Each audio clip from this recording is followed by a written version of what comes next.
Hello, how are you? Welcome to my channel. Renzo here. Today I'm gonna paint a new portrait. Hello, Cosimo Genco from Luxembourg. Hi from Peru. Okay.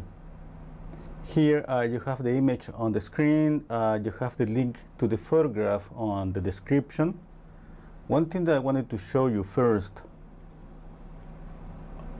is the images that I have on my screen that represents what I do when I just see what I'm painting, see the image, and when I squint down my eyes.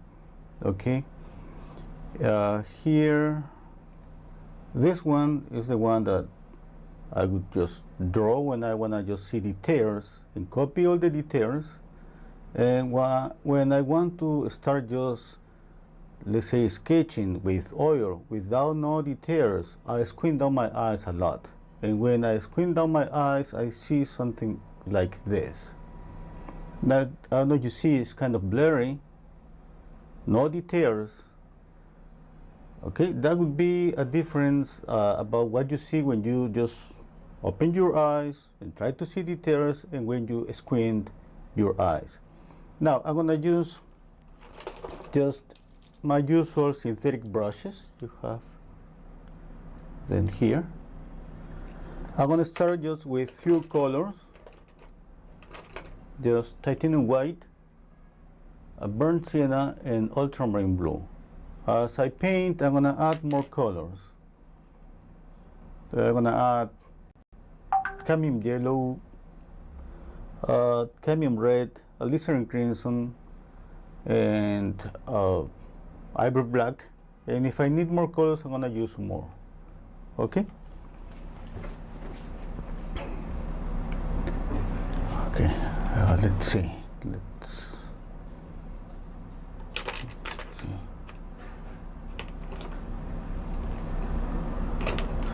going to start with this brush, a little bit of linseed oil.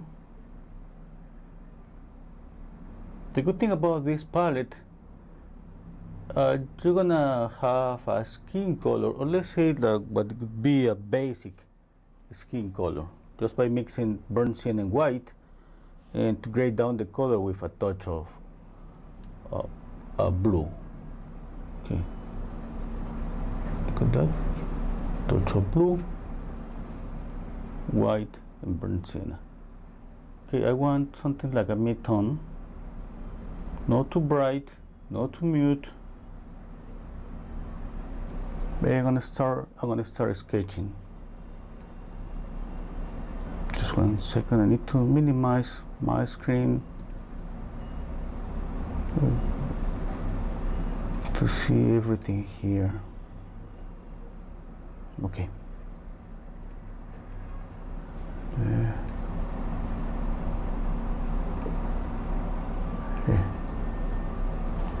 Okay, let's start sketching.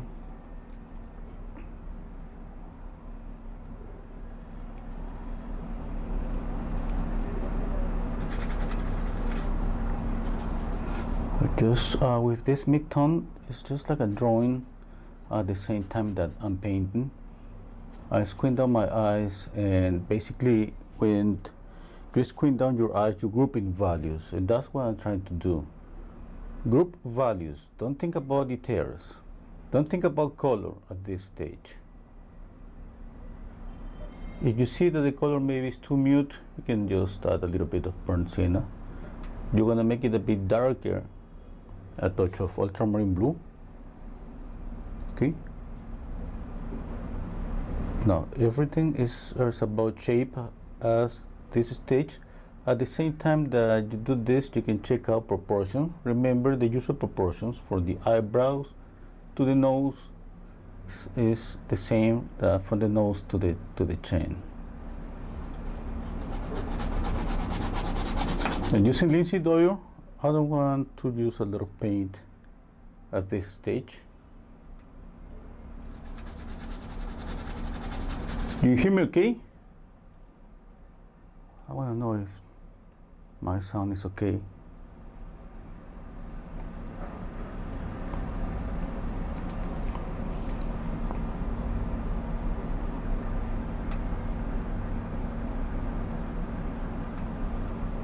Somebody let me know if my sound is okay, please. Perfect. Oh, thank you, Sherry. Thank you, Cozy. Okay. One thing that I do is I don't worry that much about perfection. I worried about values. Okay, just now that's let's say that this is one approach. It's not going to be the same approach for every painting. Sometimes we need a really tight drawing and start painting pretty careful about around the drawing to don't mess up all the drawing. That's good. Yeah. There is no like one fixed way to do it every time.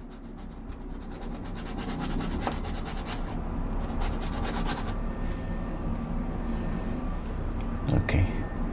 And now, I don't know if you can see, but right now, just by doing this, I see the placement of the eyes, nose, and mouth. I'm able to check out if the eyes are tilted correctly. If I imagine a center line, I think everything is going to be okay. I can just compare, for example, the corner of the mouth, okay, which is just when I squint on my eyes, I see something darker, blurry, with the shadow here. Okay. Another thing I notice is a plane here. Look at this plane. There's another plane here that becomes darker. Obviously, a plane is lighter or darker depending if it's facing the light or not. Okay. Hello, Farnaz from Iran. Thank you. Welcome. Okay. Yeah. Now, let me show you what can we do with this palette. I have done this before on some videos.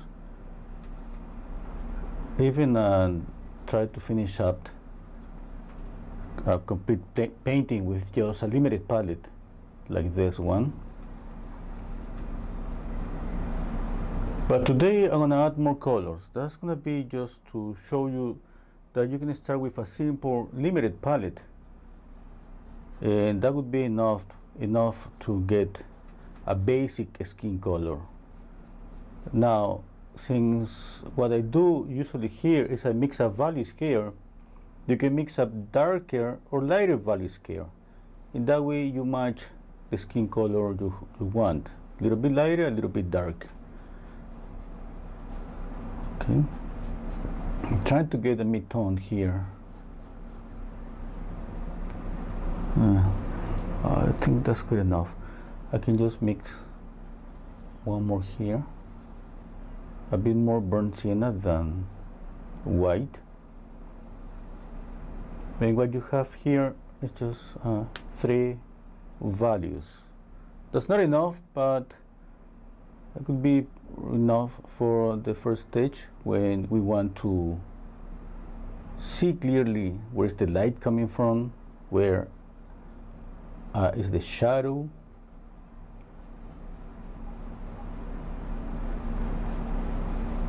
If you don't like this palette, for example, you think that it's too limited for you, you can add one more color. Maybe red, maybe yellow ochre, for example. It's not like every limited palette out there is for everybody. Painting is not a challenge. It shouldn't be a challenge. But this is more to simplify. It's more for practicing, for learning. Because when things are simpler, it's going to be easy for you to remember and repeat them again. Because if you start with 20 colors, how are you going to be able to remember all those 20 colors?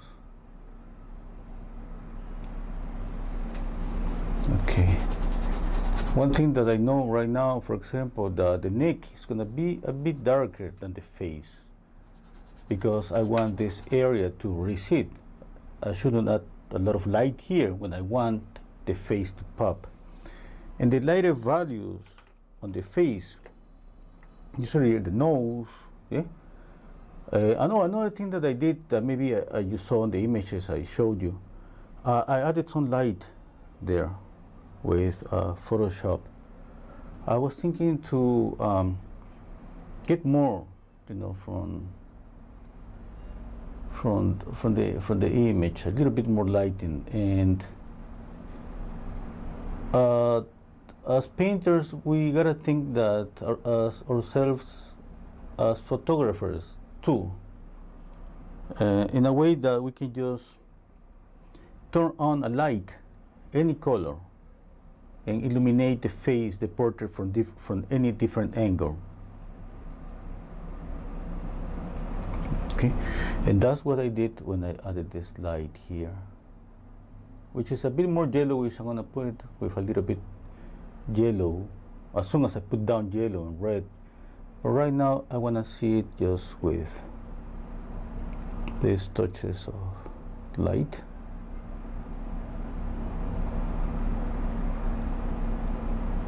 Okay.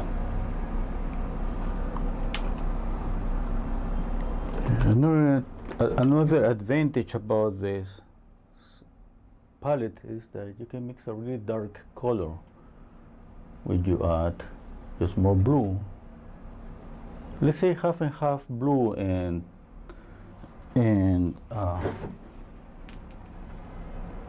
burnt sienna. Yeah. Okay. I'm gonna paint the hair a bit darker.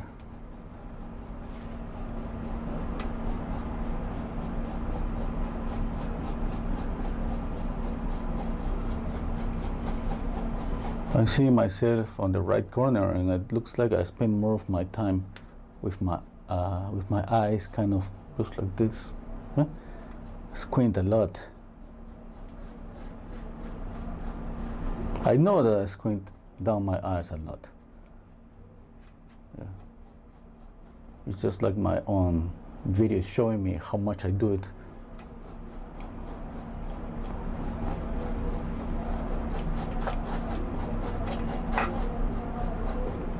Okay, I can use this color too for the eyes. Choose a different brush. I'm just choosing to use the side of the brush since I don't want details right now. Just can do this. There, I don't see anymore how dark it was the mouth and the nose. Yeah, for that I need a smaller brush. Okay.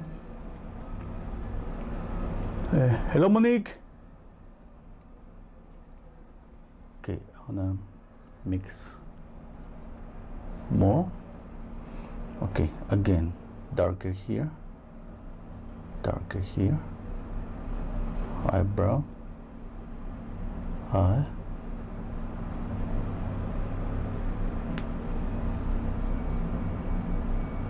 nose,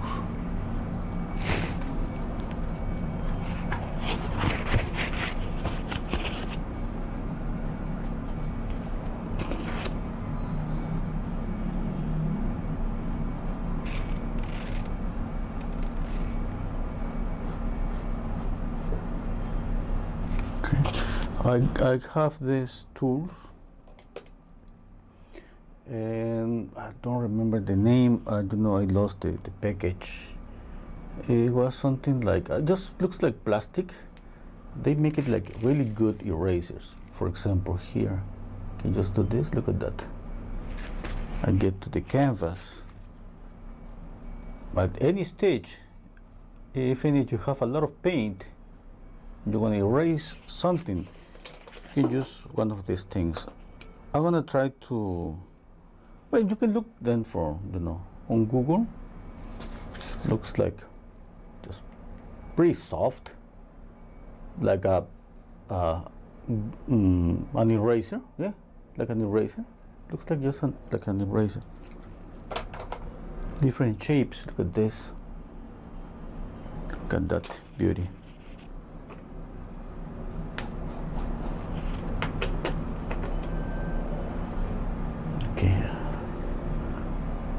of this color.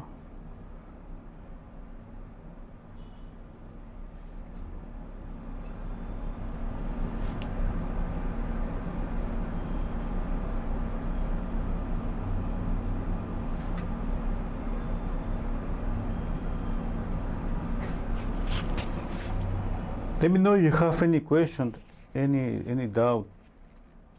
I would be happy to answer your doubt. Yeah, Sherry saying here that I bought those tools, never knew how to use it. Yeah, I bought them because I just went to a store. There's here in Lima, there's Dollar City store, and they have a little small section for art, where you can find maybe just 4 or 5 type of brushes and these things, and that was like $1.50, and I saw them for a longer time there. And since I didn't buy any brushes, because I didn't need any brushes, no canvases, nothing, it for some reason looks like I need to buy something every time that I get so close to art materials. You know, I bought these things, and they were pretty useful. But as soon as I saw them, I thought, okay, that looks like erasers, but not like not for portraits. I thought more for more creative style. Yeah. Because when it's about portraits, more than erasing, it's about putting more paint on top. Yeah? We fix any mistake by just adding more paint. It means that a brush stroke fix another brush stroke, and another brush stroke, so it fix another brush stroke. And we count on putting more paint on top of paint, more and more. Okay. Not on erasing and getting to the canvas, but I have used them on the backgrounds because they create a nice effect. Hello, Joran, thank you. Hello, Nolan. Nolan said, buy it all. Yeah.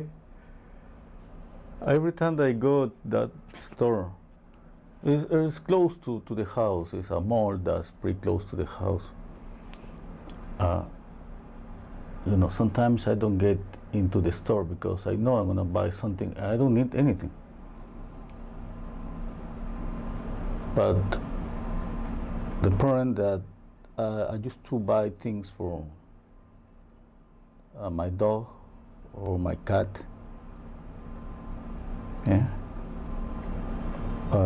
My daughter, she loves to be there, my wife. And when we got there into the store, it's inevitable getting closer to the art section. Yeah.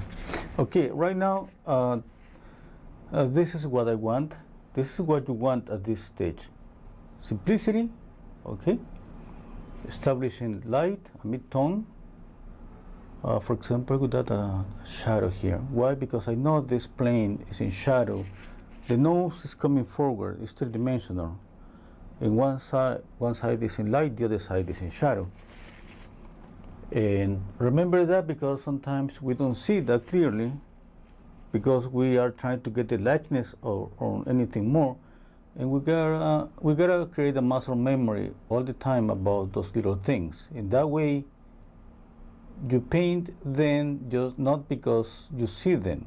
You paint them because you know them, which is gonna help you to paint things that are gonna improve your painting, your portrait. Remember, we paint what we see, we paint what we know.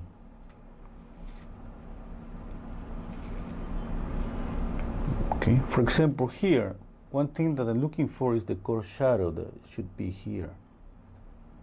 Okay? The core shadow does the shadow that creates volume. Every rounded, every three-dimensional form, it has a core shadow. is I need just to find it. If I don't see it, I'm gonna paint it anyway. Here is gonna be here. Oh, I think I need to narrow the forehead. Okay, here on the left side is gonna be definitely here. Okay, the same way is on the nose. Here it comes like this. Okay, I'm gonna blend it a little bit.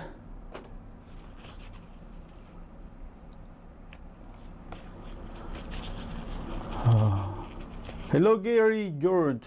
Hello Cat Savage. If I go to another store, I have to buy something. That's Cat Savage art. Yeah. Hello Joran, do you speak Spanish? Yes, I speak Spanish. Sí, señor. Hablo español.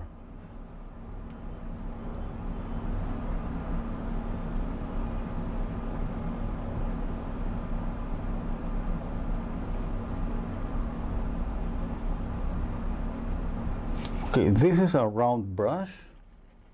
I keep using the same brushes, the same materials, years after years. Round brush is already frayed out, and you see the shape. Let me see on the video. You can see the shape. Look at that. Looks like a fan brush. And it's pretty stiff on the base, but we don't care about that. We care about the tip of the brush.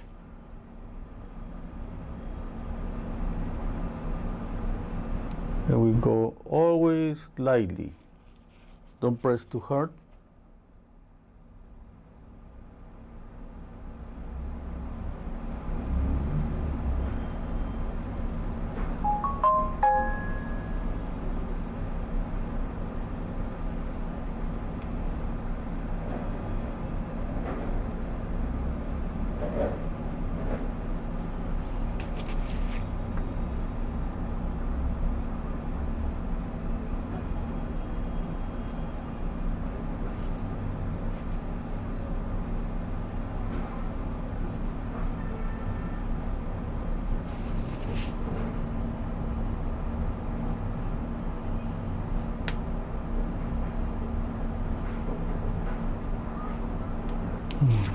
I can even pick up paint with this brush, just on the tip of the brush, and at the same time that I'm blending, I'm just putting down a color or a value or making a correction.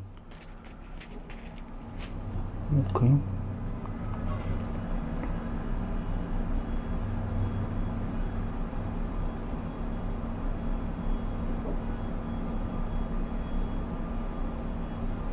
Okay, now things to remember always about a face, a portrait.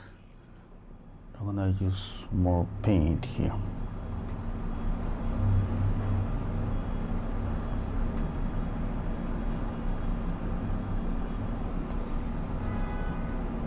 Okay, this is what I'm gonna do is something that we all need to know. You need to know this. Okay, about where we place down lights. For example, nasal bone. It's not that clear. I'm gonna add more white.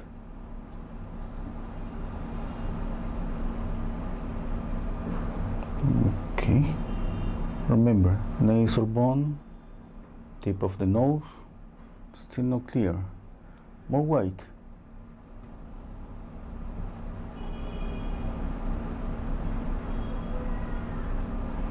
I'm gonna use another brush.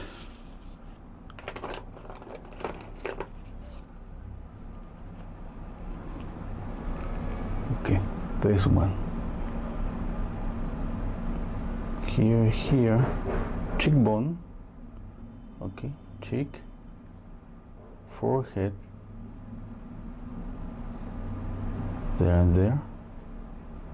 Okay.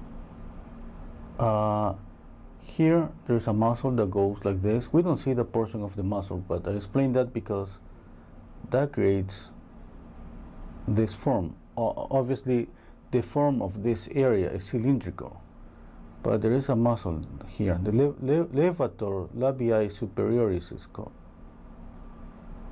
Okay. What about that? Ooh, we've been practicing that anatomy, you know, on the Sundays drawing classes. Oh, you too speak Spanish, Jordan? Oh, that's pretty nice. Yeah. What would be the most economical setup to start practicing oil painting? I draw digitally and I like to feel the art a bit more. Oh, okay. There's really a lot of options. Yeah? I would choose something in between, not the cheaper materials, not expensive ones, but the problem when you go and pick up the cheaper ones is that you're gonna feel that the color is not bright enough, and you need something in between, especially when you have this digitally background, because you are used to see color in a different way. On the screen you see color that really bright. Is the light of the screen that adds more. Here everything, even that we wanna create transparency, but here's different. Everything is opaque. It's just the canvas doesn't have light.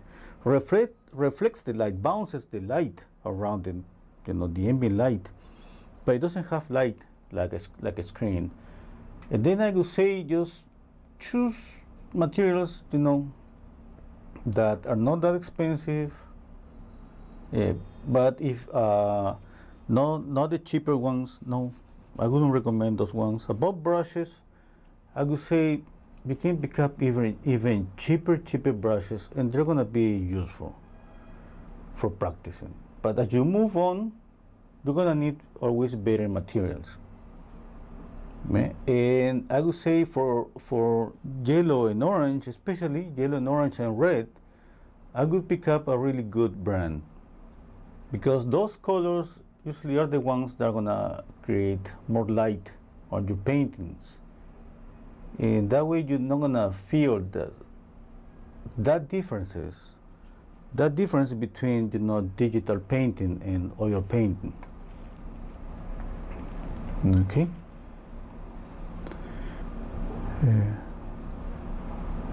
Nolan is asking me what's the name of that muscle. You know the name of that muscle, Nolan. I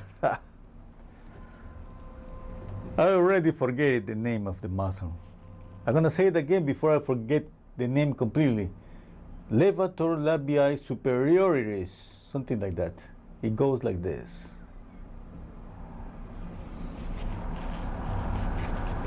What about that?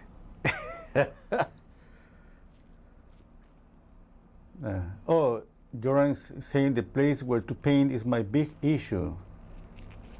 The gesso and canvas, I need a. Oh.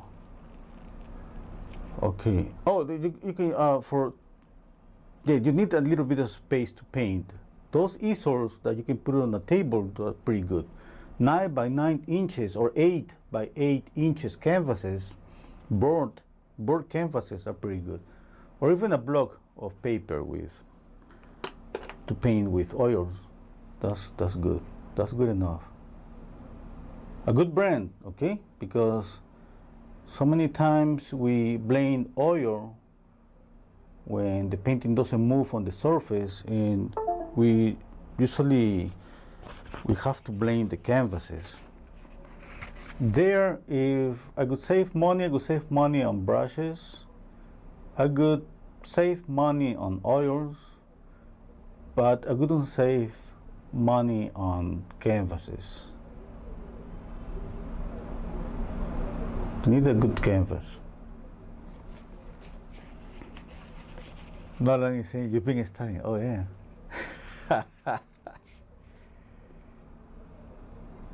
When you use red to use it, or to, oh, I'm gonna add more colors in 1 second. Right now, this is a stage, where since we doesn't have more options. Okay, for a beginner, for example, if I reduce the options for a beginner, what is left? I mean, you're not gonna be able to say, I wanna match this color, because you don't have that many options. Or saying this color is a bit yellowish. Man, there's no yellow on this palette. That's why it's good. It's pretty good for training. What is left? Is left values. What you can do is match how light, how dark is a color or a value. That's what we want at this stage, okay? Because if we just have so many options, we skip on this first stage what is way more important, which are drawing and the value structure, light, midtones, and shadows.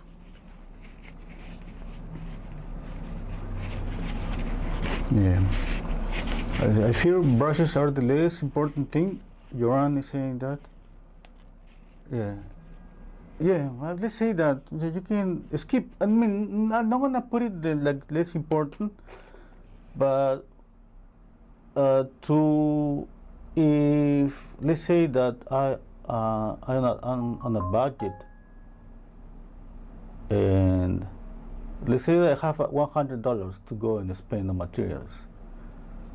In that case, I could pick up not the cheaper brushes, but a brand that would be really close to be the cheaper ones at the beginning. Okay, then I could pick up good canvases, that's for sure. Okay, and then the oils, not the cheaper ones, right? But another thing, just 2 or 3 colors that has to be really good ones, yellow and red at least, because that's what is gonna give you the punch, the light. It's gonna create the light on your paintings.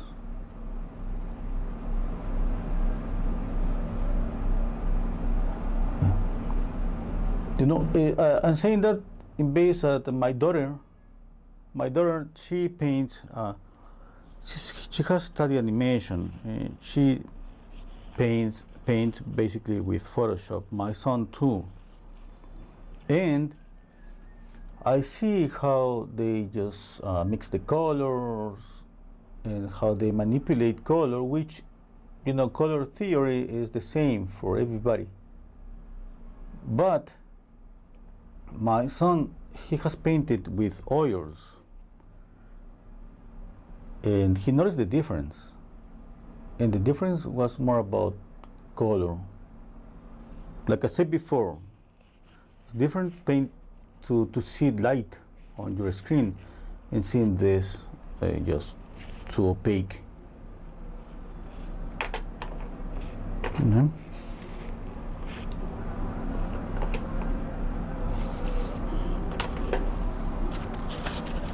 Okay, I'm gonna paint the background, the sky.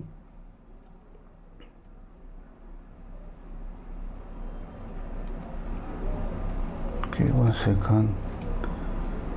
Okay.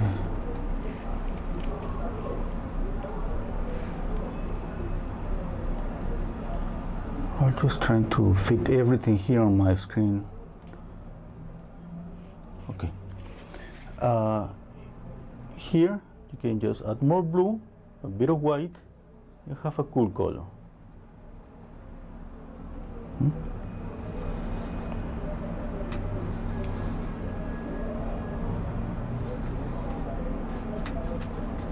Now you choose to make it lighter, darker. You choose to paint it just exactly like the photograph. Okay?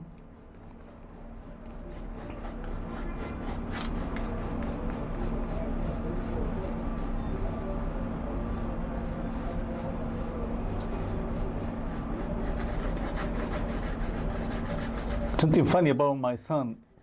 I remember he was painting with me a week ago, with oils. He's been painting with digitally his tablet for a longer time. And he was like, oh my God, I'm so used to Control C. You know, when you press Control C, you go back. And he was looking at the palette and like, there's no Control C here. Yeah. But he obviously he knows that, but he was making a joke, like, you know. And we're laughing about that because it's just like you're realizing how, you know, limitation. They say pros and cons are different things.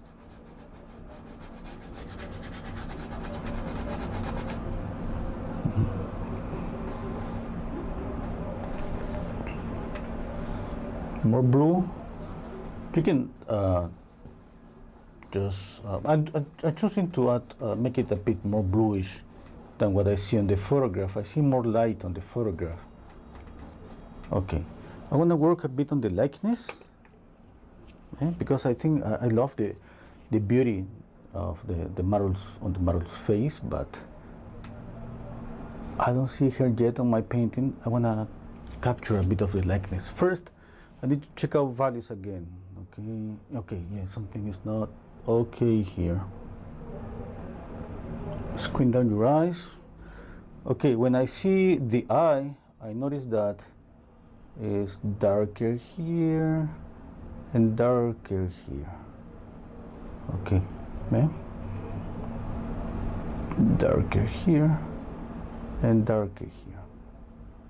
Now, why is darker? Obviously, the eye is a sphere inside the eye socket. You gotta remember that. Another thing, there's gonna be always a mid-tone, a darker mid-tone here. That's the shape of the scar that creates this darker mid-tone there. Darker here. Just as the nose, as the plane of the nose on the nasal bone, this portion, the nasal bone, goes down, there's a little portion that is a bit flat. That's where we see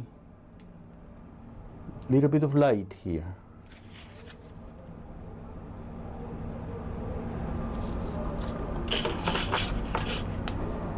Wait, if this happens to you, you need this.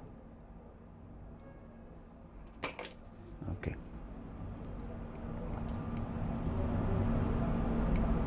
Yeah. Now the nose again. Okay. One plane here.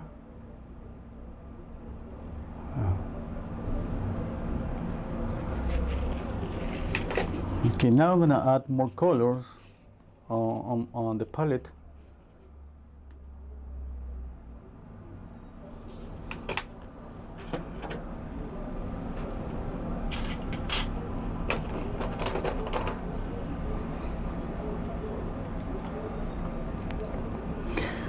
Okay, oh, Joran said I paint in Clip Studio Paint.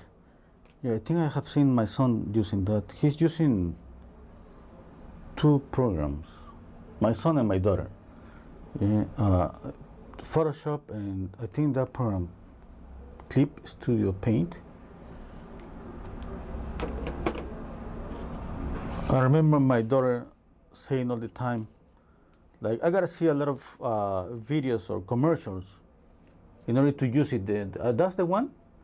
She was like, oh, like spending like 10 minutes seeing, you know, ads, and then she was allowed to use it for free for like more hours. And then again, she has to use to see. I don't know if that was the program. At the end, she ended up paying.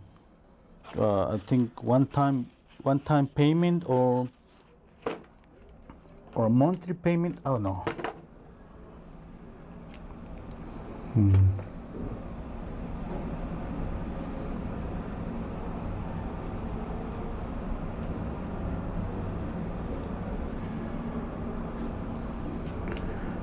Jerome is saying, what do you prefer? I keep writing in English with some issues, or Spanish is alright?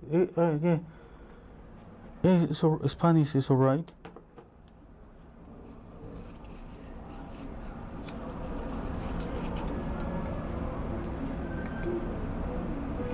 Okay, I got cadmium yellow light. I got cadmium red.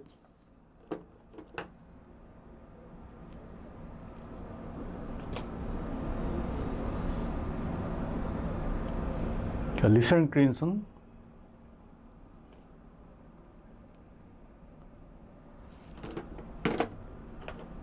And I think I have one of my favorite colors. A few years ago, my favorite color was orange. Kind of use it everywhere. Nowadays it's emerald green. It's been emerald green for the last couple of years, I think. Oh my god, I don't find it. Where is it?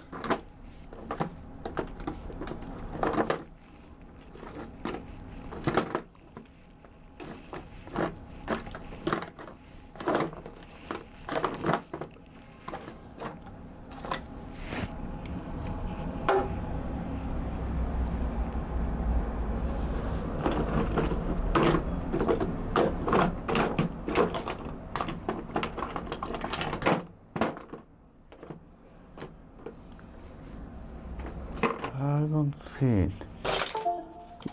Oops. Sorry, you hear that? That's my mouth. I dropped it.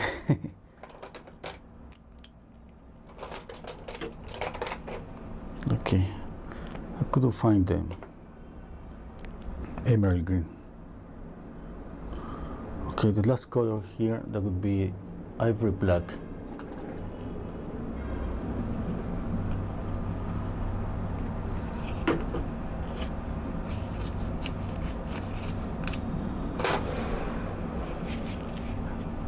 Hello, gender. It's burnt sienna. Glinda. Yeah. Hello, Dajan. Do you paint every week on YouTube? Yeah, I'm back to painting every week on YouTube.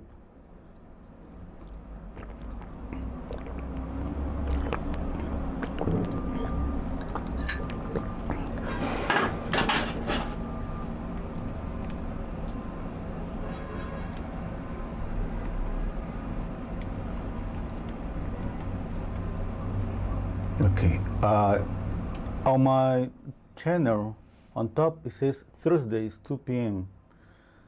I'm gonna try to go back to that schedule, and if just like today I wanted to paint, possibly I'm just gonna turn on my camera and paint.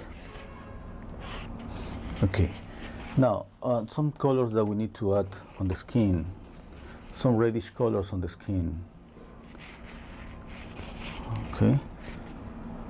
Now I add red here and white. Okay. There is some areas on this on the face that are reddish. Remember the nose, cheeks. Okay, chin and eyelids. If you see a bit reddish on the forehead because of some lighting, you just add it. Because this, but the reddish colors on the skin are because of we have more blood on those areas. Let's say that we choose to paint those red because we following anatomy.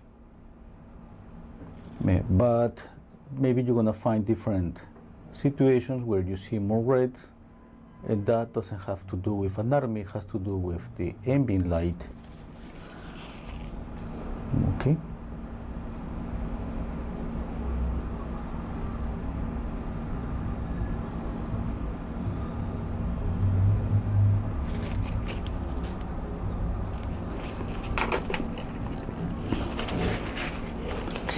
Cleaning some brushes here. I'm gonna add yellow to this color. a lot of yellow, and I'm gonna see it later. But I mean, first I prefer to put down the color, yeah? And then see the judgments later.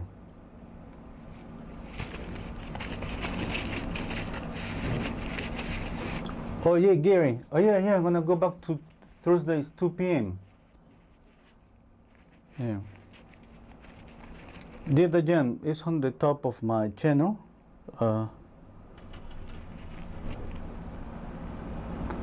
hello, happy me. Okay, happy me. That's a good nickname. Okay. Let me.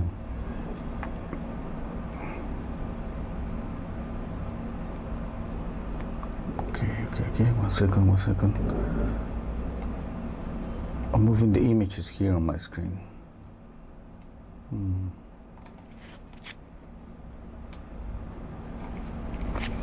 Okay. I'm gonna just use black, a little bit of alizarin crimson. I need a darker color. I'm gonna use this as a pencil. I'm gonna draw first the eyebrow. Okay. Now, one suggestion, remember, don't paint the eyebrow like this. Okay. First, the eyebrow is soft. Second, the form of this area, there is a bump here because of the upper part of the eye socket. It means that it's going to be lighter here. Okay? Now, remember that doesn't matter what you see. Maybe you see that it's completely darker. Maybe it's just too difficult to see on the photograph the value differences. But when you know that, then you gotta do something when you know the form, because everything that we paint is on a form, on a three-dimensional form. It's not on a flat surface. And when it's on a three-dimensional form, we need to imagine. If we were sculptures, we don't need to imagine anything. The form is just there. We're touching the form. But as painters, we need to imagine the form, three-dimensional, the three-dimensionality of the form. Okay? Eyebrow, darker here, lighter here in the corner.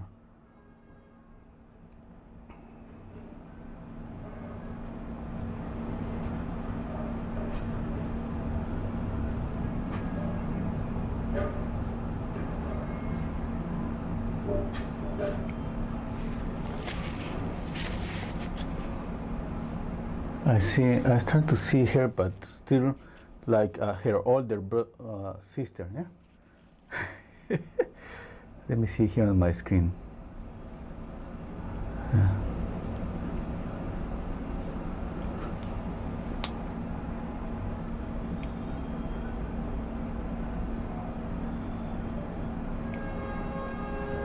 Yeah, it's like her older sister.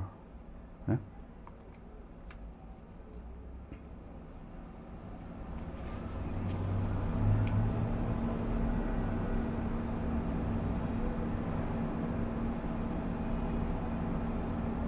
Okay, adding a bit of details, but still thinking always, okay, that this is darker. I see that when I squint on my eyes. That's why you shouldn't stop squinting down your eyes, and knowing that the purpose of that is see darker values and lighter values, group them, and then paint them. And even when maybe you have painted a lot of details, but the values are not good, and you just maybe after you painted all the details, you notice that the values are not good, I would say, man, that's definitely better just to destroy those details and get the value, closer to the reference, or closer to what you need to create volume on that area. Okay, now the nose. Here, simplification. For example, I see one nostril. I just see one tilted line. And when I see one tilted line, it's just about getting right how tilted it is. Okay? If I paint it like this, that's not gonna be okay.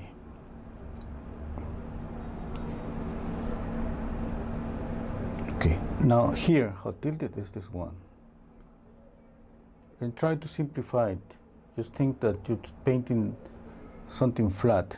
That would be the easy way to represent first the shape, and then you think about three-dimensionally when you want to represent the form.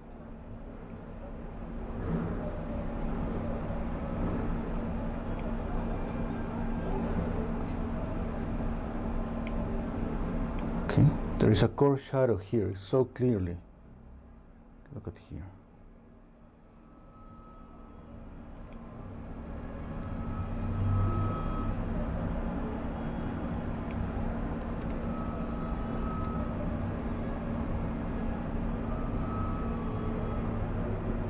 And there's another core shadow that goes like over here. I could prefer even exaggerate those shadows and then deal with, you know, softening them later. There's another mid-tone here in the center of the nose.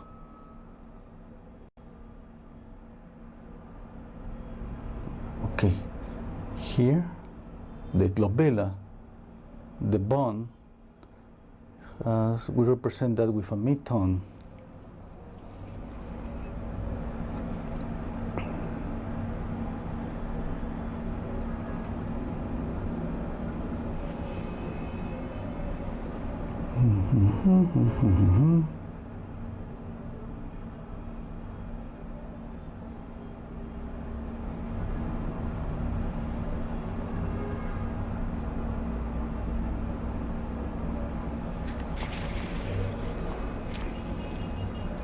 Okay, I think the nose is still darker, a bit darker here.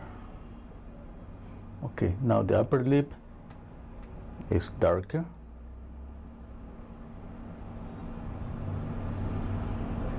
Now, you notice what I did is just I laid down one brush stroke, and stepping back a bit, I want to see the values. Yeah. Okay. Now, what I think is that the mouth, the value of the upper lip, is it has the same relationship with the values around as I see on the photograph. Okay. Shadow below the mouth.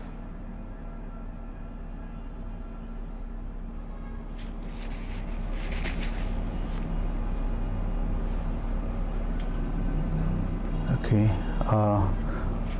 Hello, Mahamagnas. Hi. Oh, Happy Me, Joanne. Hello, Joanne. That's a good nickname. Happy Me, yeah. Okay. Nolan is saying, will you be having your entry-level painting class tomorrow? Oh, yes. Yeah, I will send you a link. Yeah, Nolan. Yeah. Yeah, tomorrow we're gonna paint planes of the face.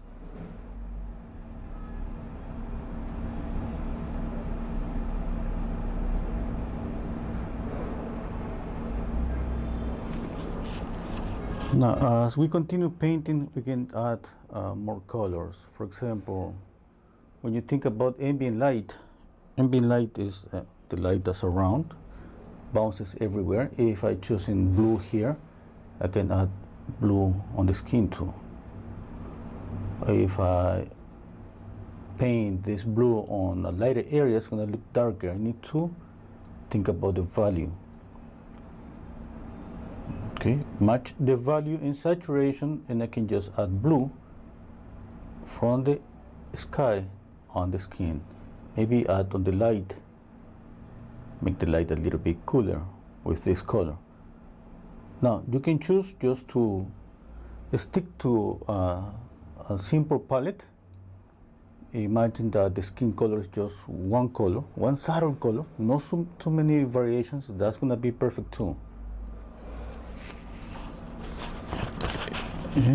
Everybody has a different goal, and that change from painting to painting. In my case, sometimes I want a painting to look pretty smooth, and I want a painting to look colorful. I want more contrast. And then let's say that I change a little bit my approach, but just a bit in terms of adding more colors. When it's about edges, I will keep usually the same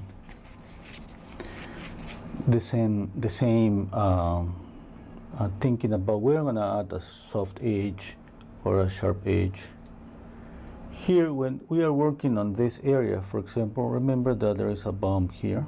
Muscles come from the cheekbone, zygomaticus muscles, the serratus muscle. Okay, this one here looks like a triangle, and this one here. Okay, the depressor anguli oris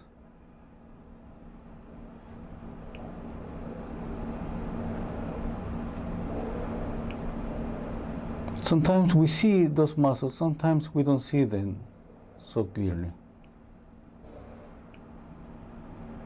It's pretty easy to see on somebody that's pretty skinny.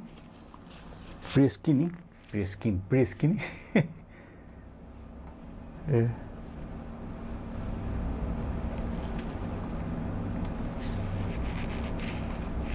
Okay, I'm gonna add the image on the screen doesn't have that much contrast. I'm gonna use pure black for the hair.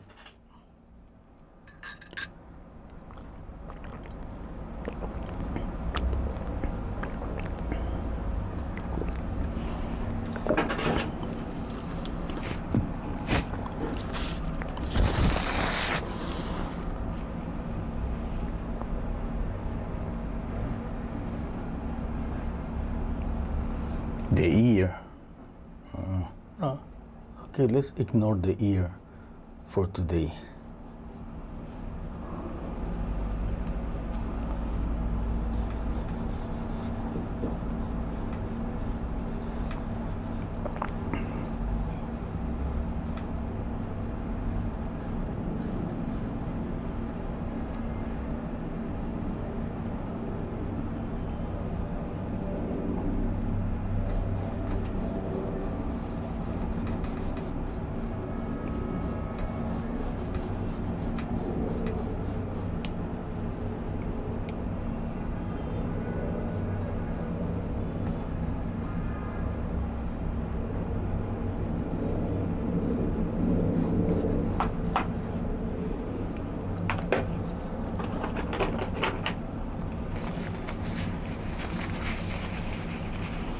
Oh, this tool is going to be used for here because pure black, if I add a yellow or orange, I'm going to get a greenish color. Yeah, I could just wipe off a bit. I'm going to get some orangey color anyway. As soon as the orange I'm planning to add is going to touch the black, that's going to happen. Okay, here I have this orange color. I'm planning to add light here and light here. If I blend a bit, okay, you see the orange already? The green, sorry, I said orange. If I add orange, I get green there. Okay. Now it's not like it's not a beautiful color green. Yeah, but it's not the color I wanted, but that happens. Okay. Now, this tool, that's a beauty. I can just wipe off all of that. Look at that. Even my canvas, it works already as adding some light. Yeah.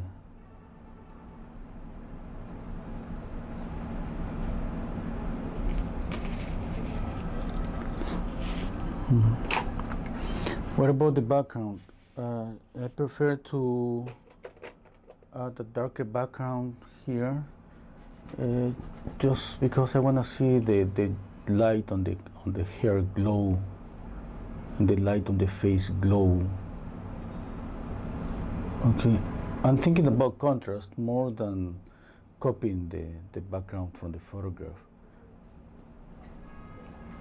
But let's see, because there's that adds the beauty to see here that is outside, yeah, on a field and the sky, yeah. But let's see. It's too early yet to decide exactly what to do.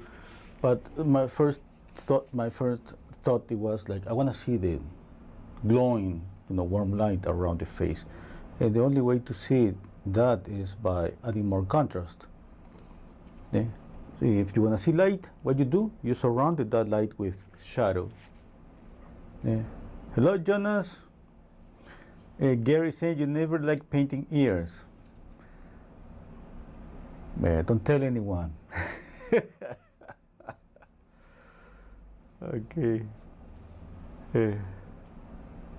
Okay. I'm gonna paint the irises a bit.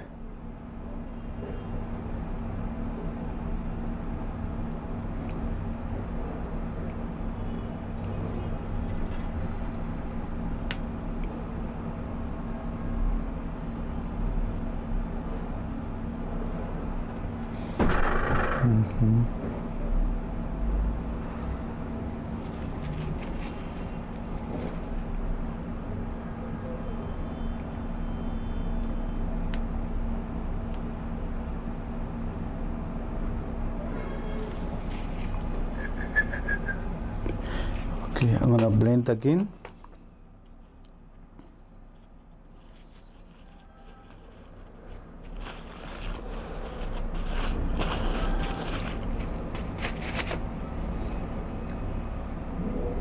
Let me read. I love the yellow around the face. That's Sherry Brown. Thank you, Sherry. Joran is saying, yeah, yeah. Nolan is saying, we need a class on drawing hands. Those are difficult to me. Oh yes, yeah, definitely. Yeah. And on drawing ears too.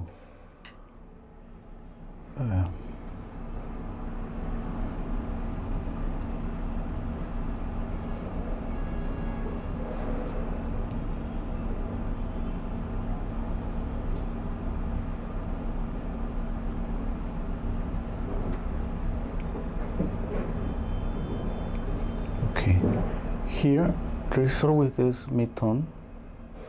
Remember that around this area here is the eye socket. All this area here, eye socket and eye socket. Okay, and we're gonna see this subtle mid-tone here.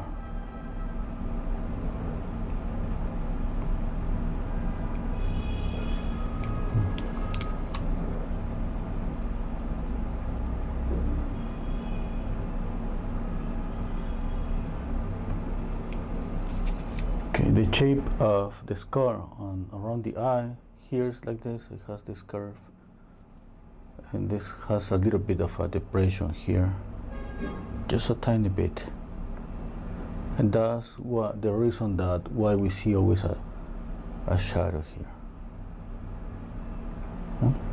Another shadow that I don't see that clearly in this case, that clearly, but is here. That's because of the bottom of the zygomatic bone. It's pretty soft, When we see somebody skinny, we see the shadow so clearly. But it's there. I can still see it, but it's pretty soft.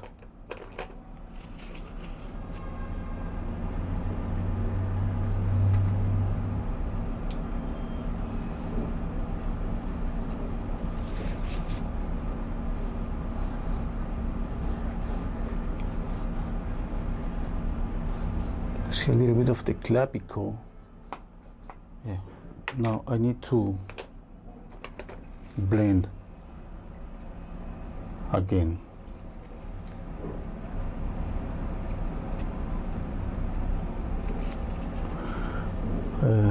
Gary George is saying mouth and teeth are more difficult for me. Yeah, definitely that's yeah. Jordan is saying, where are you from? I'm from Chile. Chilean. Yeah, I'm from Peru. Yeah, we are neighbors.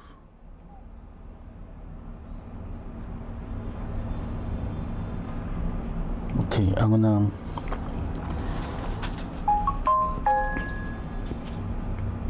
blend here.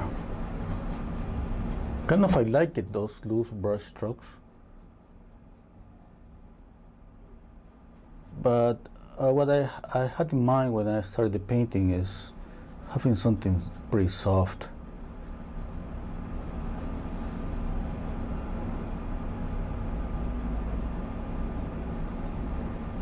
You know, the portrait that looks in a softer environment.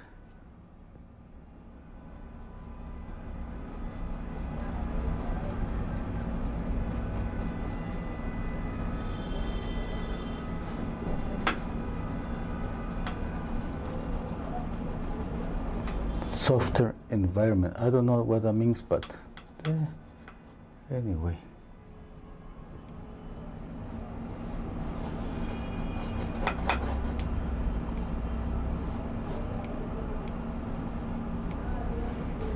Okay. Now the face.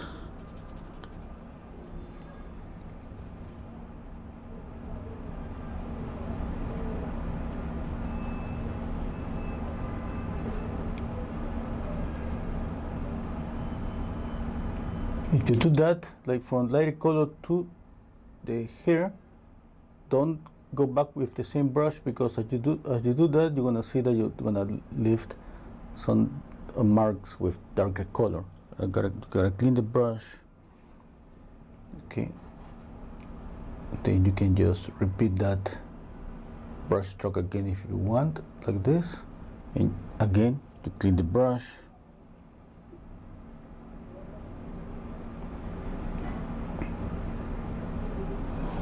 Okay, I'm gonna change to a smaller brush.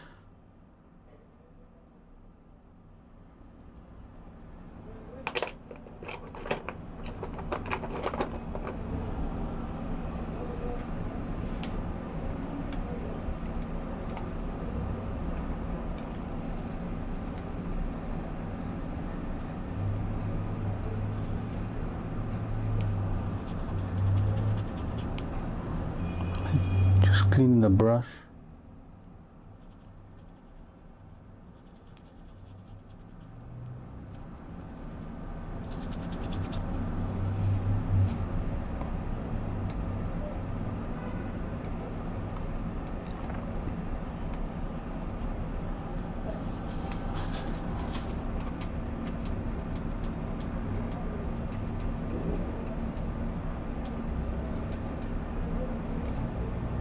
Okay, let's continue blending.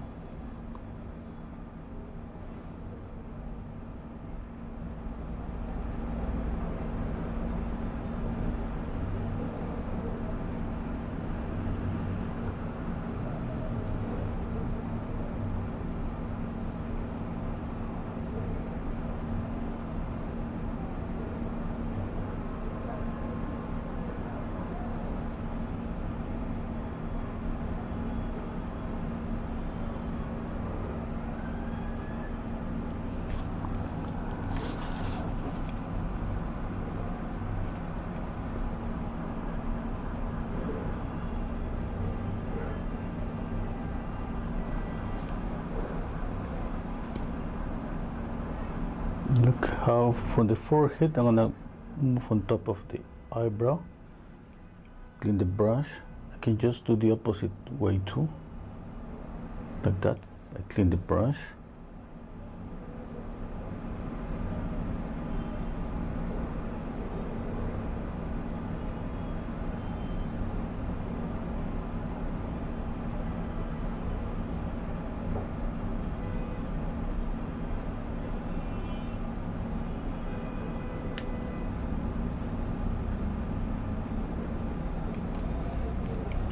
Clean the brush again.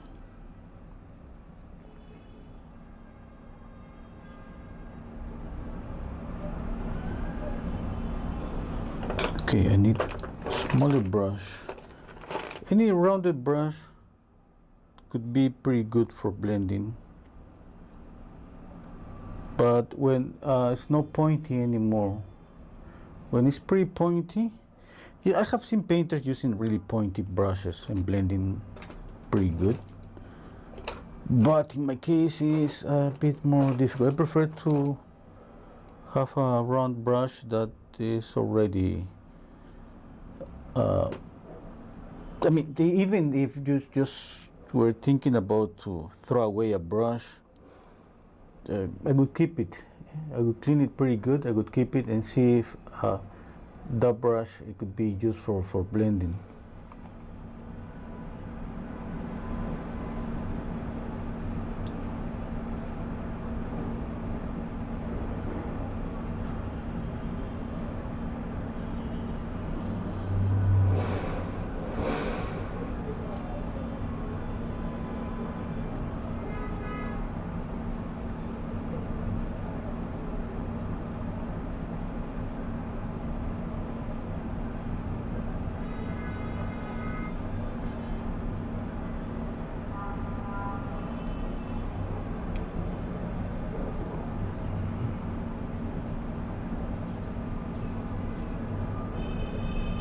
Now that I think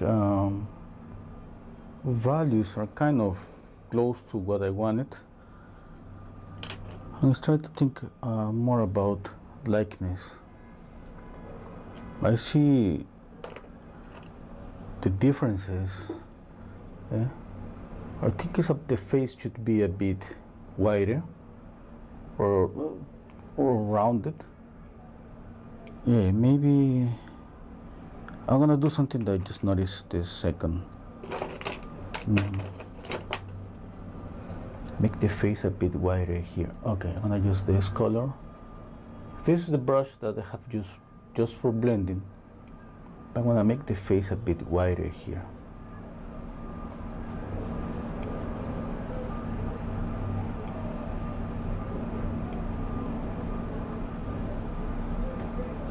Okay.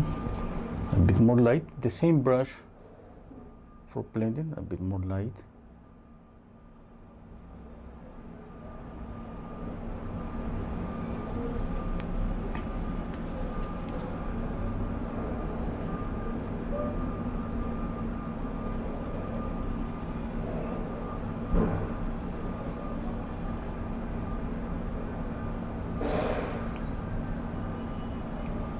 Softer. I like it.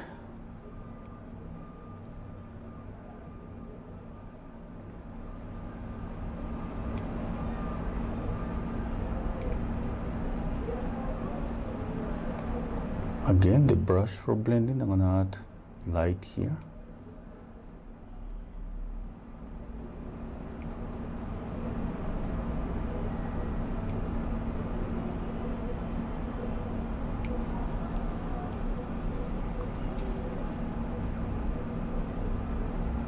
I'm using the corner of the brush.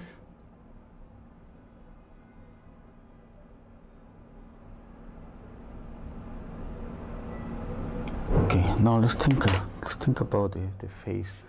The eye looks rounded. Usually there is light here and there is light here. Yeah, I see the light there. I didn't paint it that light. Why there is light there? Remember, that's the touch your face here. That's the bone. It's coming forward.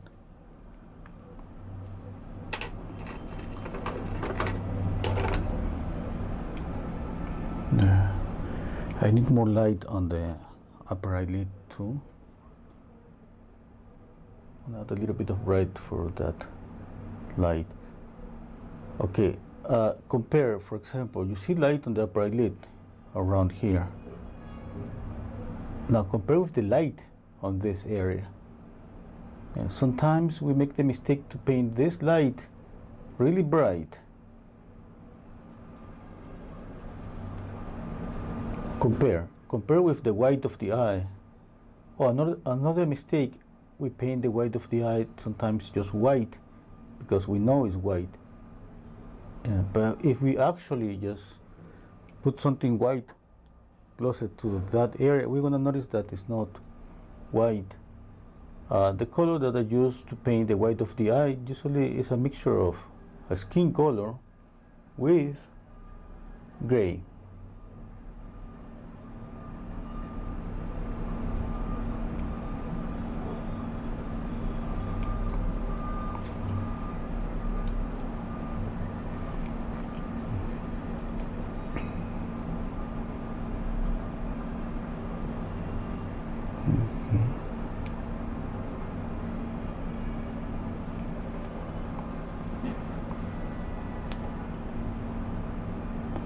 Okay, about edges, there's gonna be some sharp edges that they're gonna be on every face all the time. One is gonna be here. Okay, and here the nose. You can add a sharp edge here on the mouth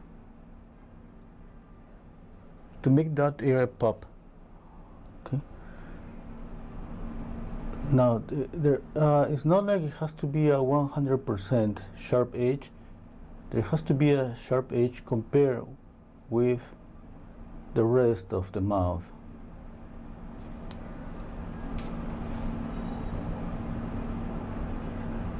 Here, as I go to the corner, I would make it softer. I don't see softer, like really soft on the photograph, but making this a bit softer on my painting.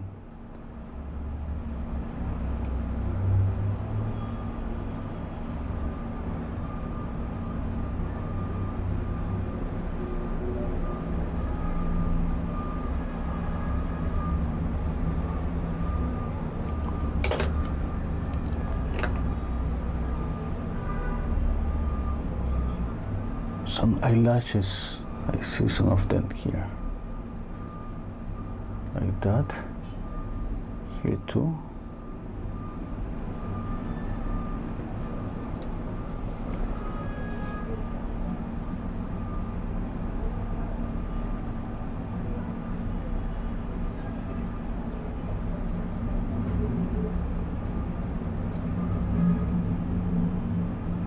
Here I'm using a reddish color, darker, let's say brown with red. I see that that's basically dark on the photograph, but if I just paint it the same as the photograph, the thing is that it could look kind of flat on my painting. It's just like when you use trace a line, for example.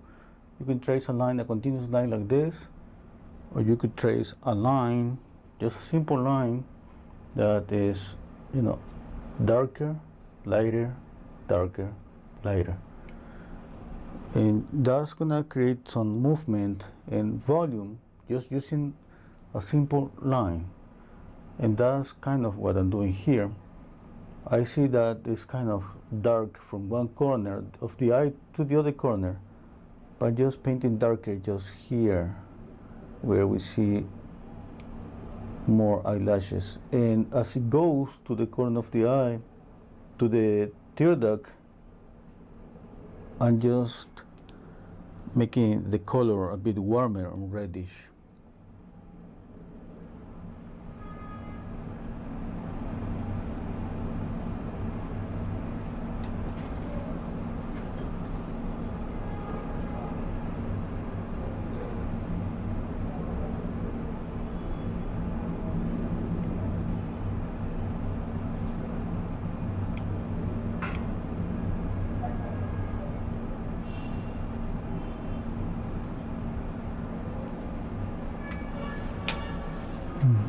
Let me see.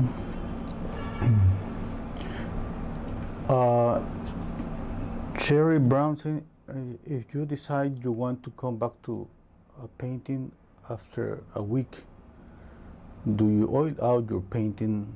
Oh, yeah, that's something that I would do.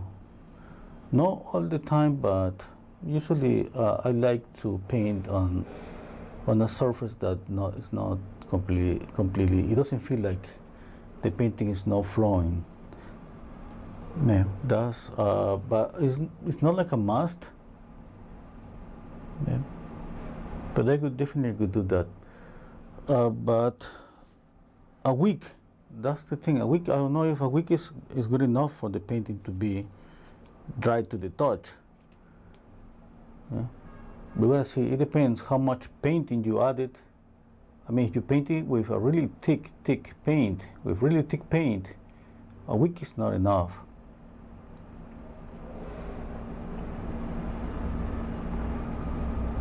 Okay. You gotta just touch it and see if the painting is still sticky. You gotta wait a bit more.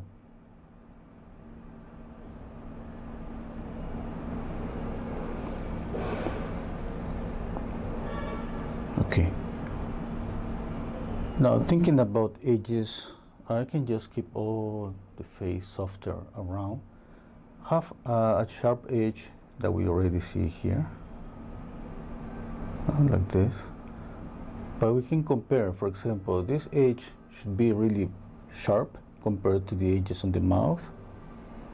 You gotta just see if the value, the balance is okay. Now, you have a sharp edge here. Remember, don't have a sharp edge here. We don't see that. What we see here is a softer transition. Okay. Now, I painted with just one brush stroke there, but the value is not just flat. The neck is not flat. It's rounded. It means that, for example, here is a bit lighter. Sunlight is getting into this area. Lighter and darker as it goes to the corner. Okay? How light, how dark?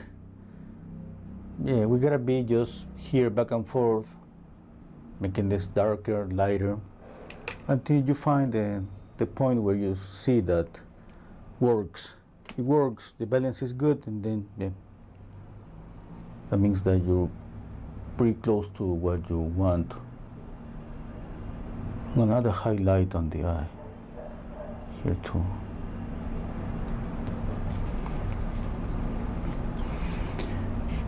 Highlight on the nose.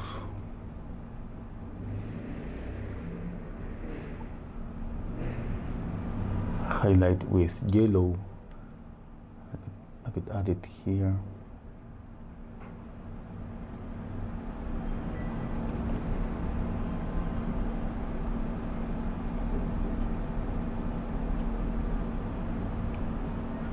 A little bit of this warmer light is getting here and here. Okay, something to notice that this form that it goes like this. Remember, that's the form where the mouth is on top of a cylindrical form, and we can see clearly the muscle, the auricularis oris, going around the mouth.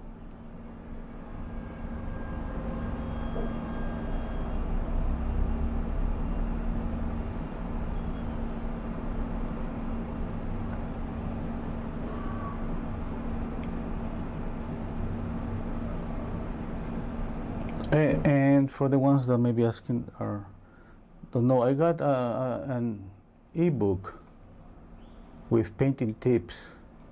That's here on the screen. Do you see it there? On the description box, that's the link to my website. I have two ebooks. One is about color harmonies, and this one is about tips. I created those ones thinking more about just a book that you can keep next to you, and use it any time to check out, to remember something, like when I mentioned, hey, the shadow here has to be like this, or remember the highlights on the face, like for example the cheekbone here, you know, we gotta just paint those lights again. Why? Because of the anatomy. Yeah, okay, things to remember. The ebook is about that.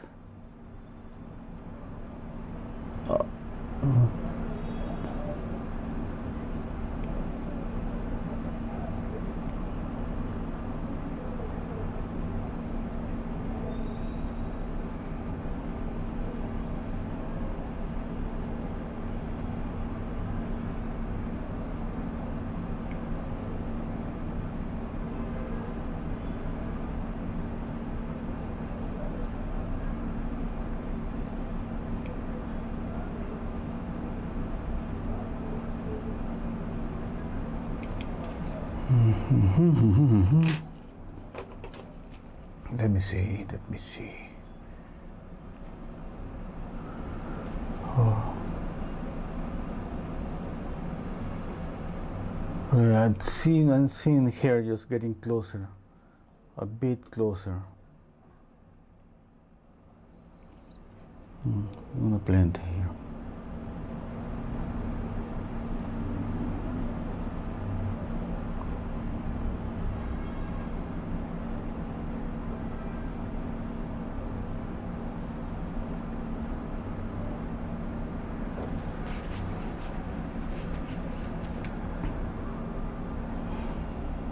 Do you believe that I should make the face a bit wider yet? I think that I should. I'm gonna push it a bit wider here.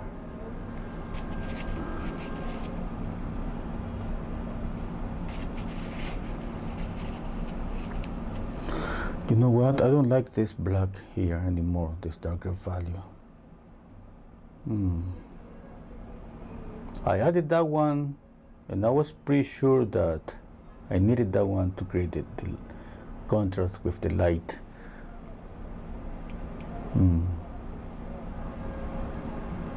Okay, I gotta wait. I'm just sharing what I'm thinking, yeah? And that's how we just decide to change things. It's not just about copying the paint, and every time that we copy the photograph, sorry, when we copy a photograph, every time we got our own version. And our own version, it kind of start asking us for things like more color, less color, more saturation here, more balance between saturated and desaturated colors. Well,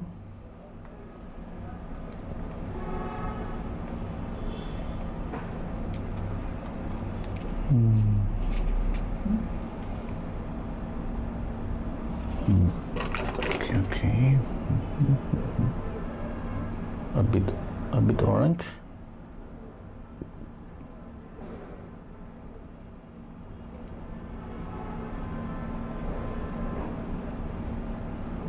Bit more red.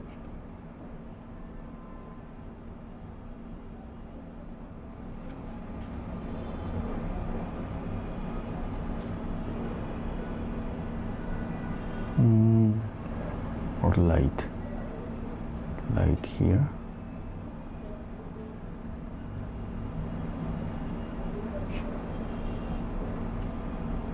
Light here. I need a mid-tone. There's a mid-tone around the upper lip. Be just there.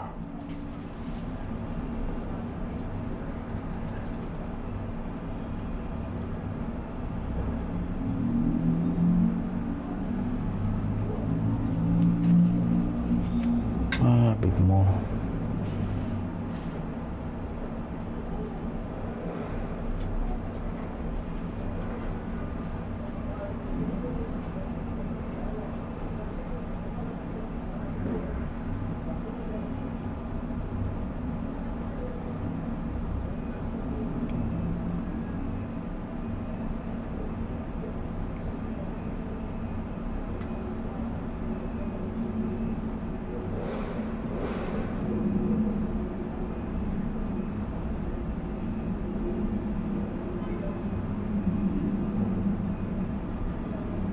I see the light on the corner, kind of getting into bottom lip.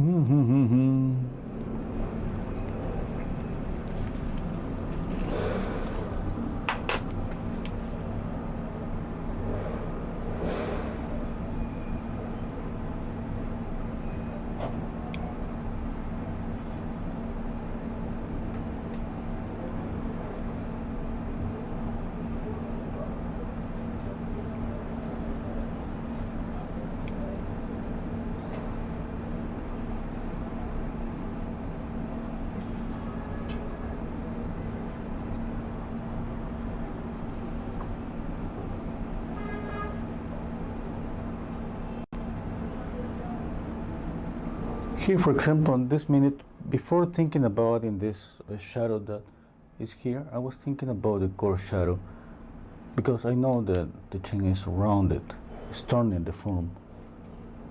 Okay. And one thing that happened, I laid down the brush stroke first, and after I did it, I checked out the photograph. I could see it clearly.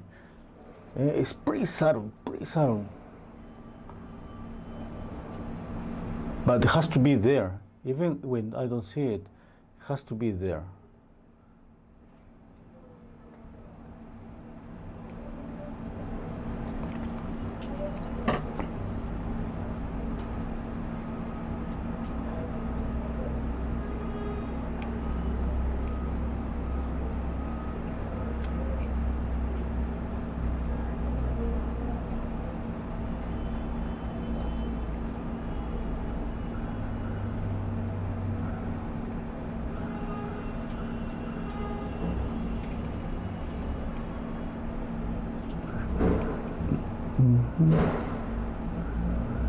Notice that I always, when I work a little bit, for example here on the cheekbone, and then another bit on the other bone, and I don't try to stay just that much in one area.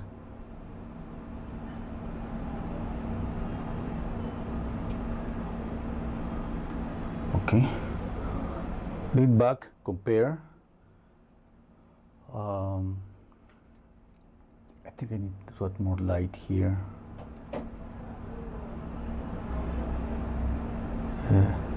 Because her face is a bit more rounded.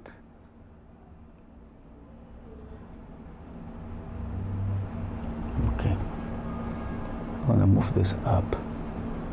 I think there, or a bit more. This is the brush that I use for blending, that I use to some retouches too. But every time that I do something like this, I clean the brush, because as I move to a darker color, I pick up the darker color. And if I forget to clean it, I can just start making the color too grayish. Sometimes it could work pretty good, sometimes don't, and especially when you have black. I painted just with pure black the hair. In that case, I gotta be careful. Black is a beautiful color, but I gray down all the other colors just too fast.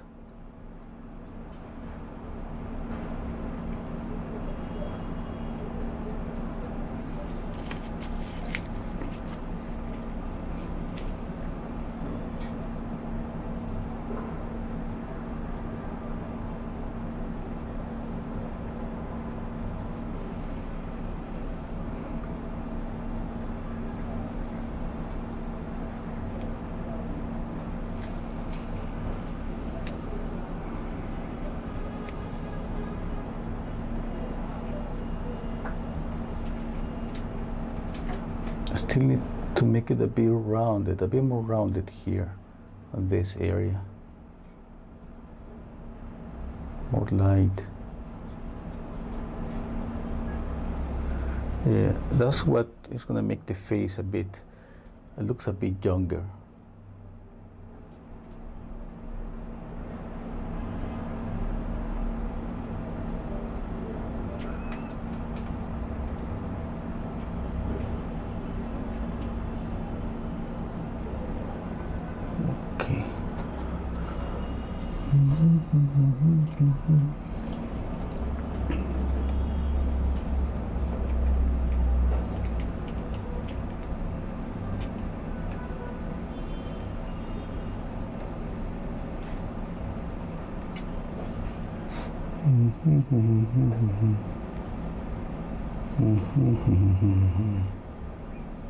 Just thinking right now what I'm missing.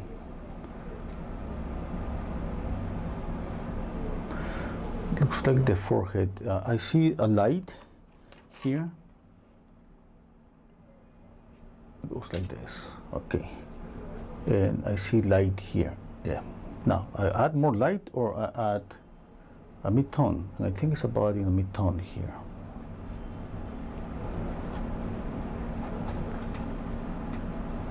Now, since at the beginning the mixture was pretty simple, you can always go back to that mixture. Remember, it was just burnt sienna, ultramarine blue, and white. You can even use just burnt sienna and white. If the burnt sienna that you're using is too saturated, you can add a touch of blue. The brand that I'm using is Winton. Winton is the student grade. If you use Winsor & Newton, the professional grade, maybe you're gonna need to add a little bit of blue because it's a bit more saturated, a bit more colorful, has more pigment.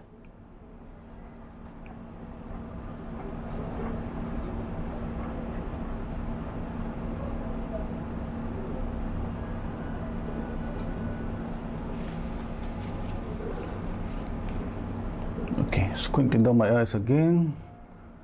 Okay, I'm gonna just follow the light that I see on her face.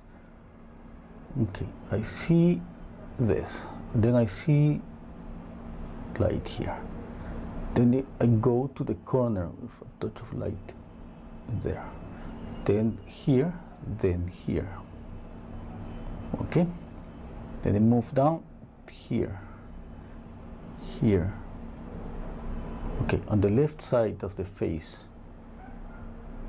Here first, the nasal bone. There, light here, light here. Then it goes to this portion, and obviously the cheekbone, which has to look rounded here.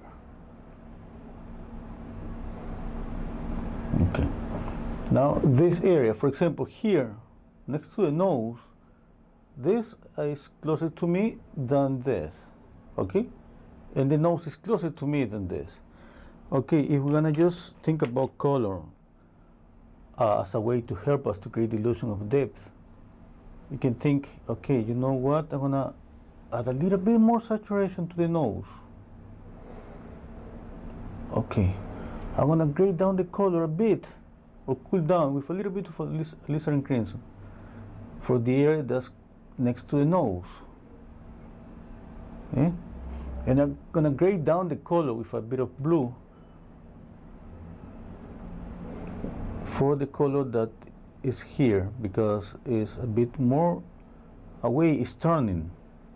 I could make it just cooler. I could even add more blue, since I got blue here. And then it came this warmer light. Now those are subtle changes. It depends on the level you are. You can just do that. Okay. Oh. Okay, I got a comment here. Okay. Hello, another person online. Hi. Hello, Gary. Yeah, Gary said where her hair meets her face to the left of her mouth. Maybe darker in that spot. Okay, thank you, Gary. Yeah, I'm gonna check out that. Yeah, this is live.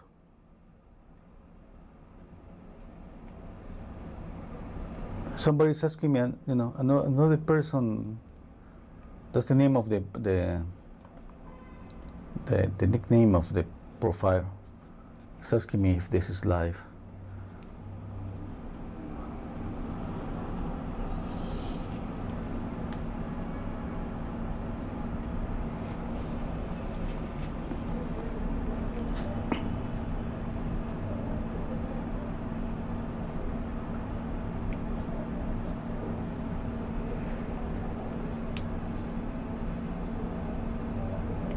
Can you see in the photograph how this goes like this? Kind of goes inside the mouth. Yeah? That's the form of the muscles. To that corner goes the zygomaticus major muscle, attached from the cheekbone to the corner, the risorius muscle. Okay, and that creates kind of the center of the net in every corner of the mouth.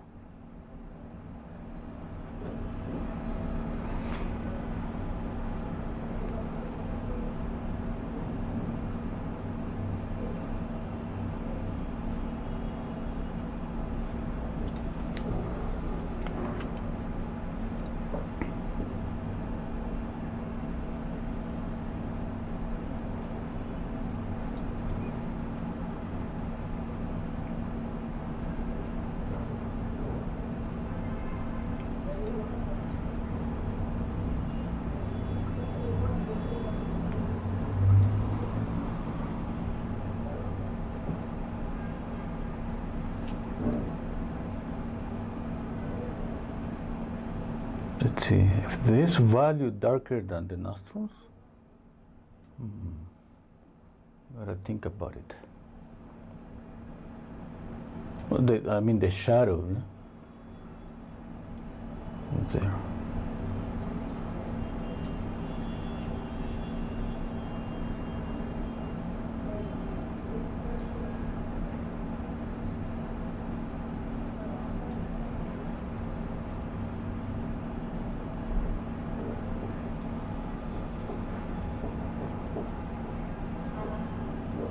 We usually paint the corner of the mouth a bit darker, center of the mouth a bit darker, and the other corner a bit darker. Okay. Another thing that we need to do is a darker value here in the center, like this. Why? The lips are getting inside the mouth. They're not flat. That means when something is not flat, we gotta see light, midtones, shadows, all the values there. Even cast shadow from the upper lip on top of the bottom lip, which is not that clear, but it's there.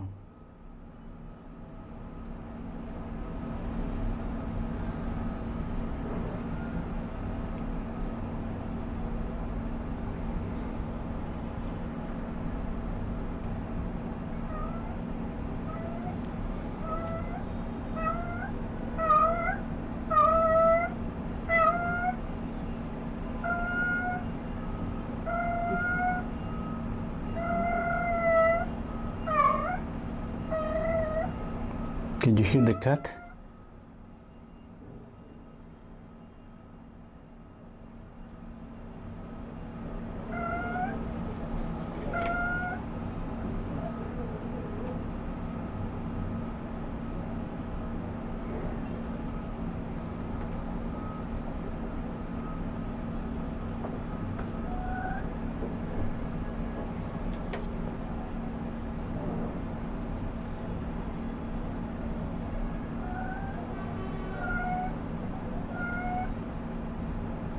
A little bit of pink,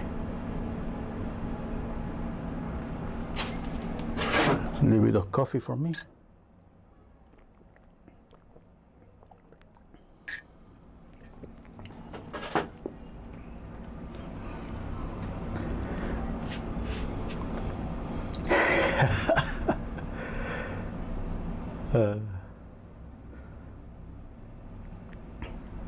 Oh, happy me. Oh, Jen is saying my cat likes to talk. No, that's not my cat. You know, that's a cat that just come to visit my cat every day at this hour. That's their romantic time, let's say.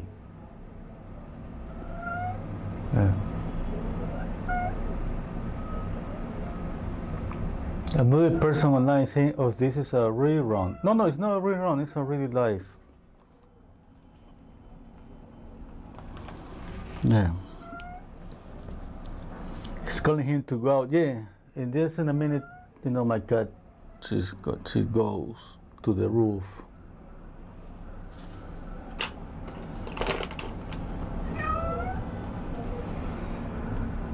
Yeah. My cat is black and white. She goes to the roof and she came back gray. Yeah. A little bit of shaking and black and white give you gray.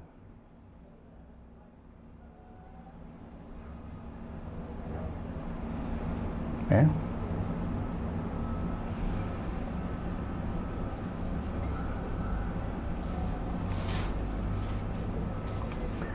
Oh, my cat's name is, it's just like saying like, what would be like that? Okay. Okay, let me look for the translation here because I don't know.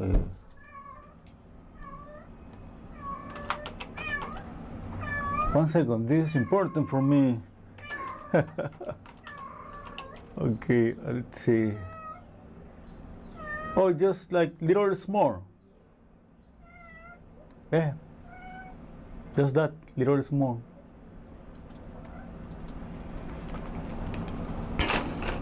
Too simple, eh? Yeah. My son is pretty good putting names to the cats. One of the cats is called Ramirez. Yeah. The other one is called, what's the name of this one? I forget the name.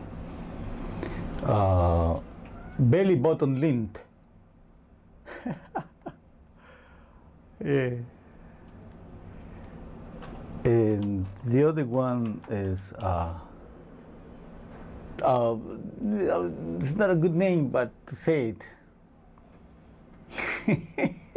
Not a good name. Yeah, I could say it in class, not here live in YouTube. Yeah.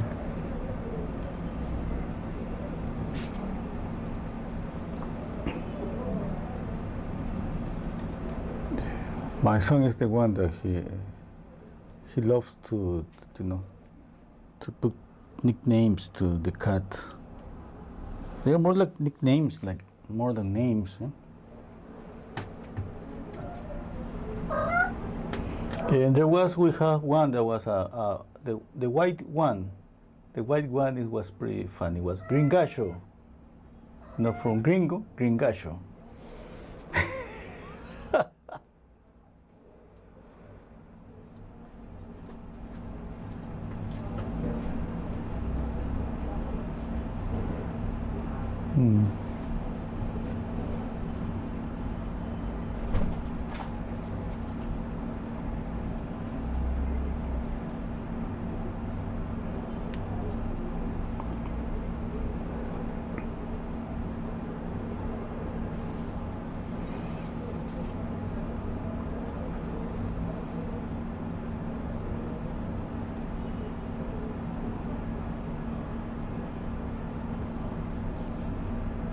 A little bit of green for this area there and there.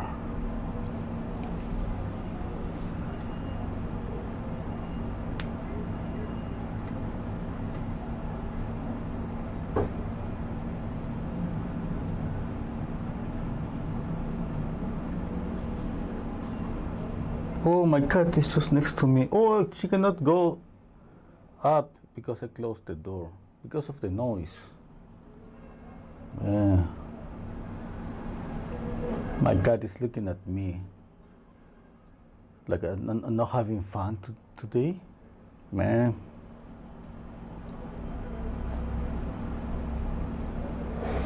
Not today.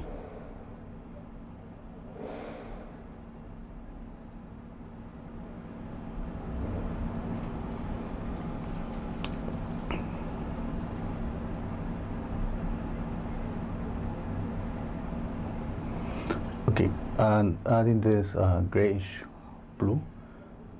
Remember the white of the eye is snow.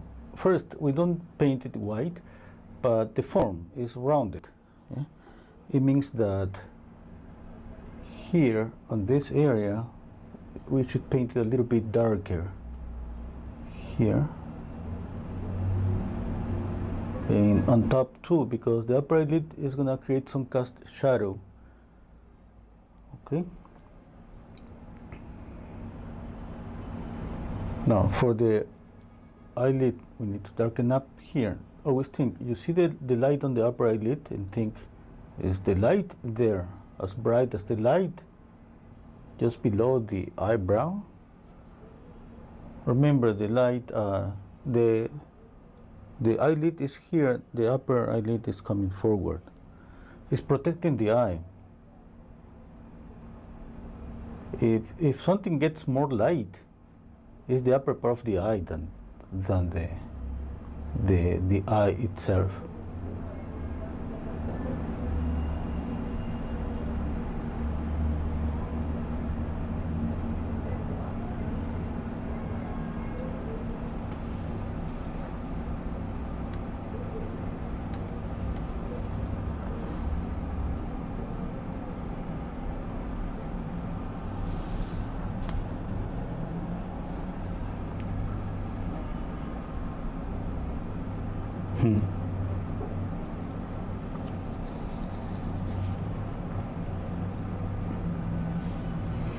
Oh, Joran saying yesterday I saw a video that where I mixed black and white and turns kind of blue. Yeah, you know, we cannot judge a color by itself.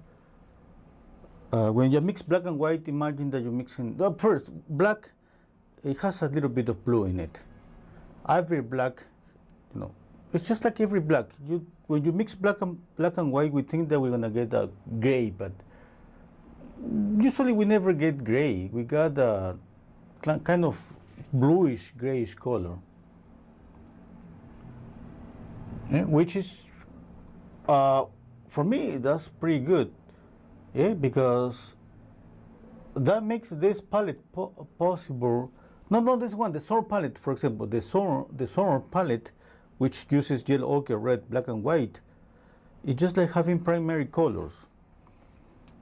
Yeah? Yellow ochre is yellow, and black is just like having a dark blue. That's why when you mix black and red, you get some kind of violish color.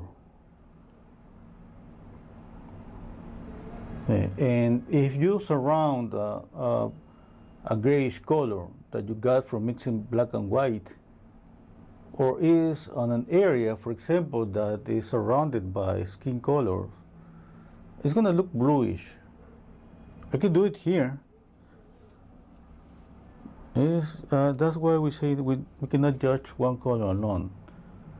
That's to explain that we cannot care a lot about mixing colors when a color could be changed depending on the colors you add around. You can spend a lot of time mixing one color, and all of a sudden at the end, when you got all the painting done, maybe that color doesn't look exactly like you saw when you mixed it.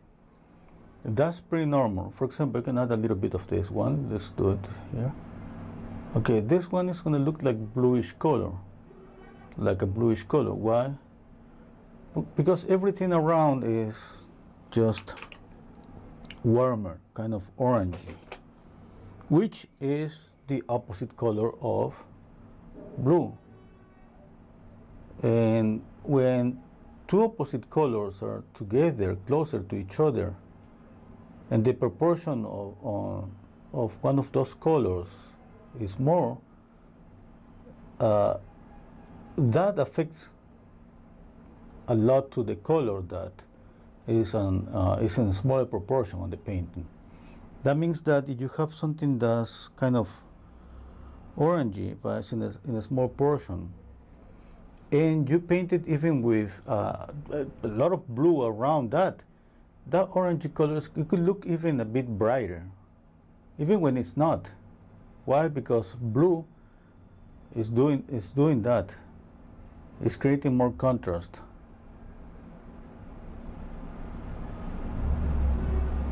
Yeah. For example, on portraits, sometimes we add green and red together. Green and red are gonna create the same kind of contrast.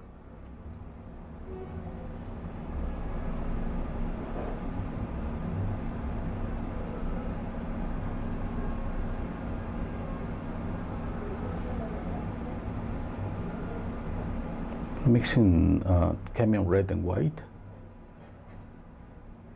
at least on greens and white. And that way I have two different colors. I mean, not different, but let's say two analogous colors, but with a subtle difference in temperature.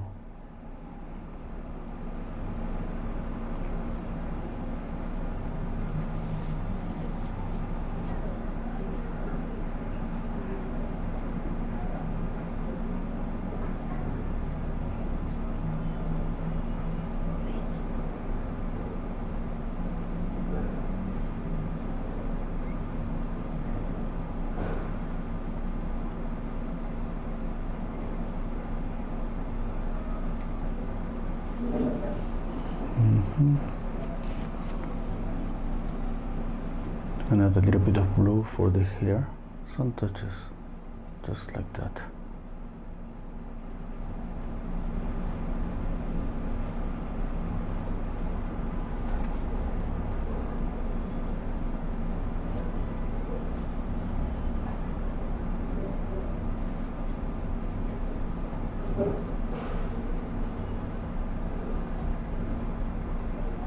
For the ones that are new for my channel, welcome. Feel free to subscribe, and if you listen to me making some mistakes when I speak, because sometimes I would say common things like I'm painting something red and I said green. Just kind of follow what I do. I mean, that doesn't happen so often, but it just sometimes I used to say that my brain sometimes got disconnected from what I'm doing, and that's why I kind of mix up things, especially colors.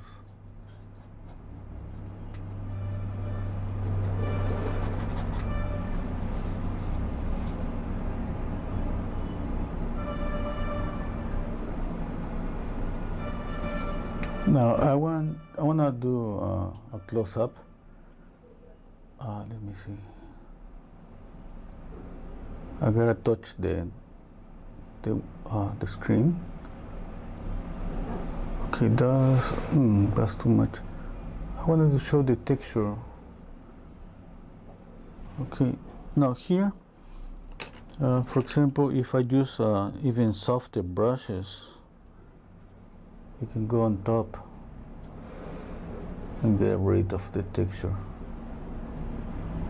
Maybe you see these lines here. That's from the canvas.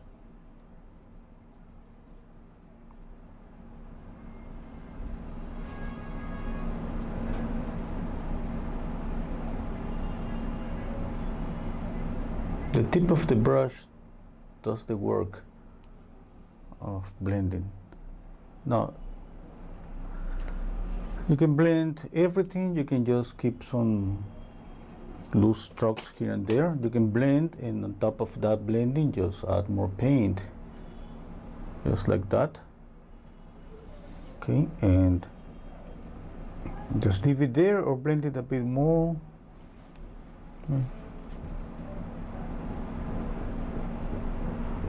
This part of the process that I'm on right now, for me, that's what takes more time. It could take 1 extra hour, or sometimes 2 extra hours, because here's when thinking more about likeness, and I see more differences,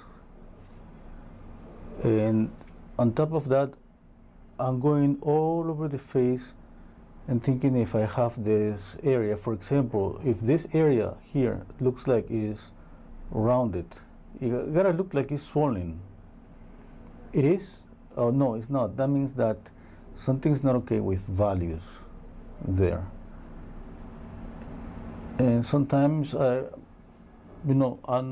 finish the painting just seeing that something is not complete.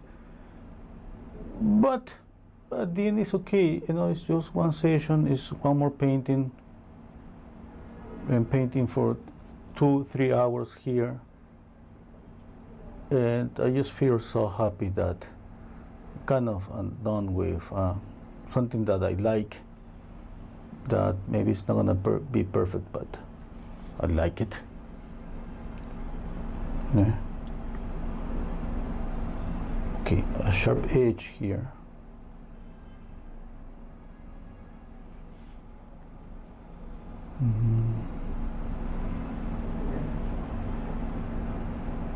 A little bit of light here. A bit more light here. And I need to soften the iris. There. Soften the iris. Soften the eye on the corner here. I cannot leave just one continuous line. That's something that we cannot leave, okay?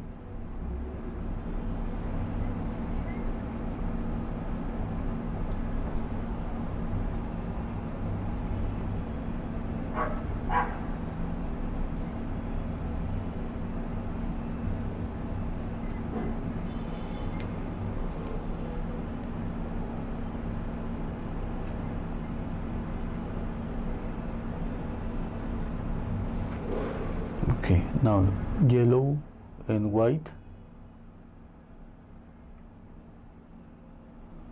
And what about if I add an accent here? Really bright touch.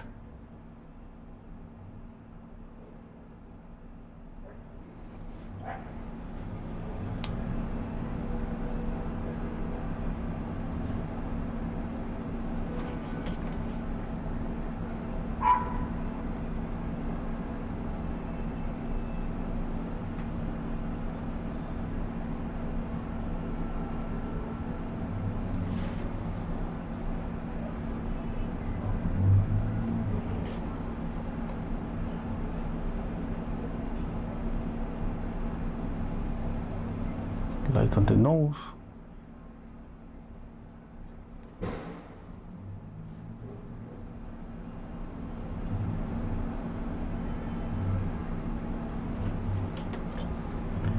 I could even add a little bit of this yellowish on the eye.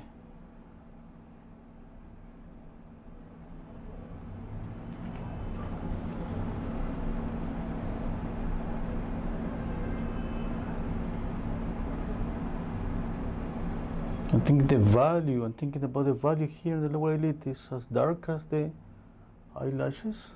No. Okay. More of this one up here.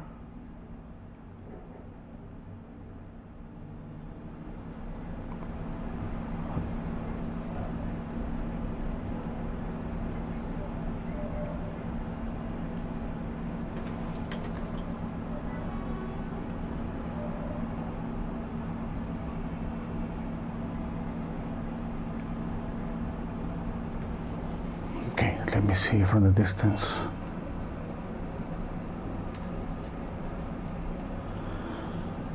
Okay, let's see. Hello, many cams are. Oh wow, $20.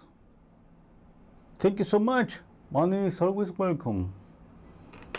And now that I can drink coffee again, I'm gonna put my link to coffee, my coffee link. Yeah.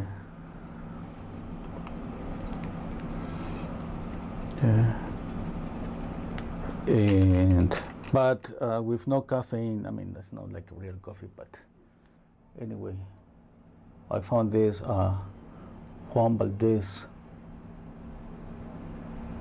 coffee shop It's Colombian coffee, and I have tried, coffee without caffeine on others, coffee shops, and it's just like you're drinking just, I love cappuccino, just drinking just a lot of milk with a little bit, a little bit of coffee. But on this coffee shop, this Juan Valdez, they look like really good. They taste really good. Yeah. I got my coffee. I was waiting for my blood pressure to go up a bit. Nothing happened. And that was like a month ago. I've been going to get my coffee like, I mean, I don't have that's one of those restaurants really close, like to go every day, but I go, let's say, once a week, twice a week.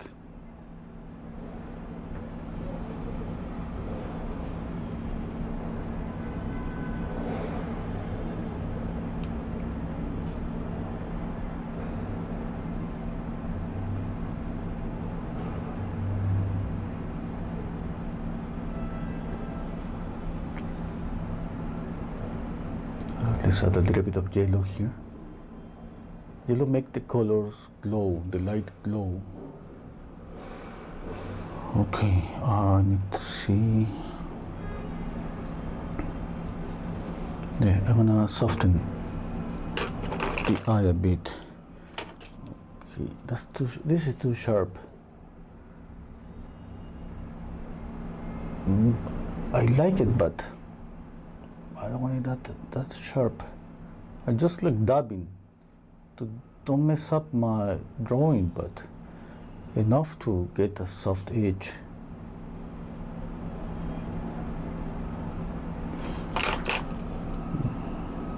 I'm gonna use this brush, this one here, which is it's a bit bigger, but it's softer.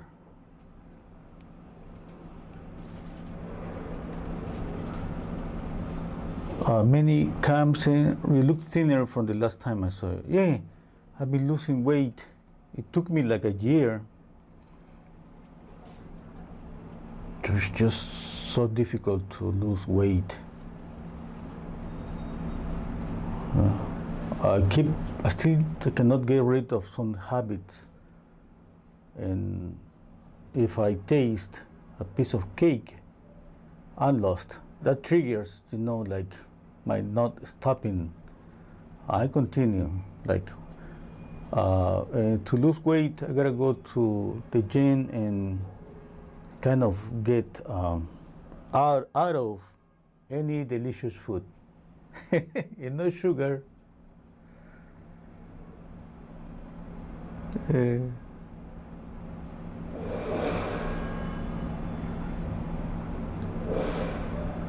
But that's good because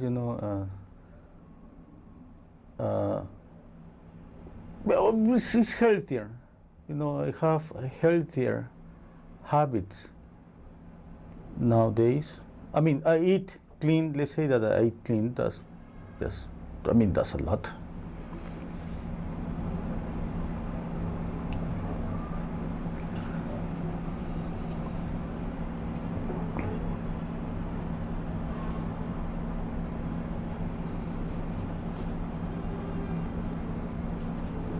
Okay, now the eye. I was just going around because I was about to soften the eye.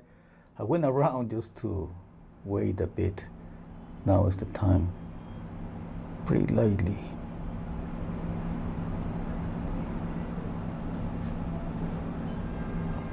The thing is that I sacrifice. It's between I sacrifice, maybe a little bit of the likeness, by just changing the shape of the eye when I blend it, or I end up maybe with a painting that could look a bit cartoonish because I got two sharp edges on the eye. and you gotta balance those things out. It's pretty nice to get the likeness. We all want to get the likeness, but you gotta just be aware that sometimes we're not gonna get the likeness, but the painting is gonna be there with you, and it's not gonna be next. The photograph is not gonna be next to that painting. When you learn more, you're gonna judge values, ages. You're gonna see if the painting look cartoonish.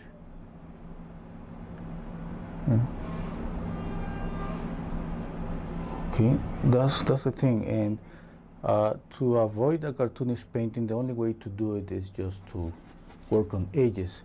We can even exaggerate softer edges, lost edges. Oh, for example, here I'm trying to make it this soft, a little bit sharp here, lost here.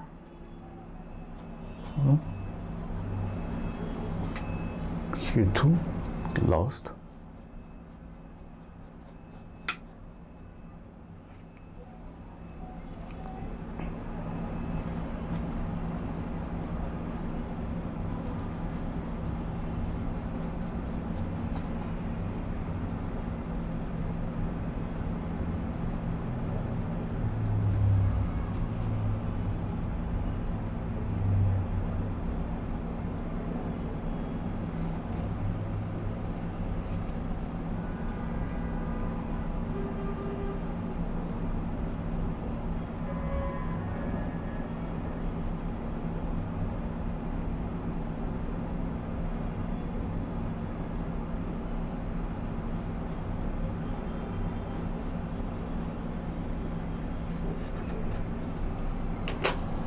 Okay, I think I'm getting closer to get done with the painting.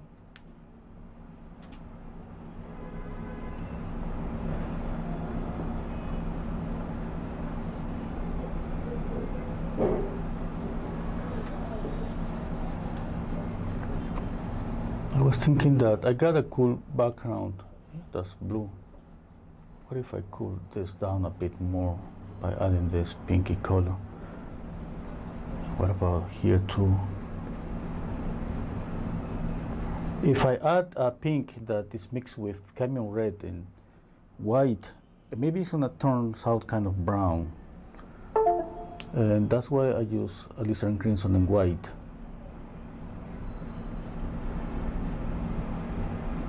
It touches this bluish color and more possibilities to get to purple. But it's going to stay cool. It's going to stay like a cool color. Now, one more thing I could do, maybe add an accent. What about red for the dress?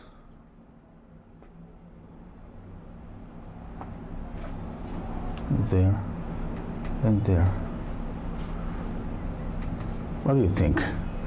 Maybe too much? Maybe it's too distracting from the whole scene, for the face? Yeah, I think it is. I'm gonna just soften that. I'm gonna add green on top. Green is gonna knock down the red.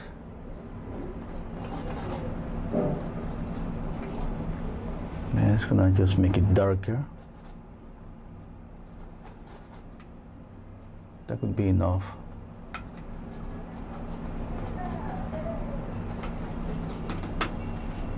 Okay, I think that's enough.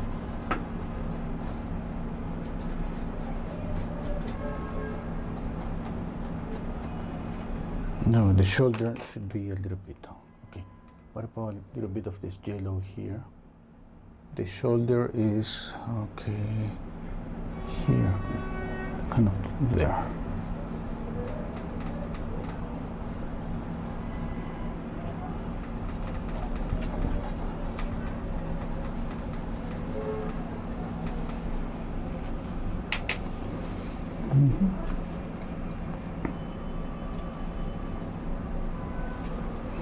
Oh, that's the last time you saw me many cam a year ago. Yeah. Oh. Yeah, I hope I can just get back to do my daily live streams. Daily, sorry, weekly.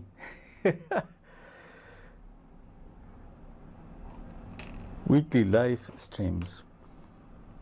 But today it was about, uh, I keep looking for images for the classes, for the paint along classes in Patreon, and I found this one,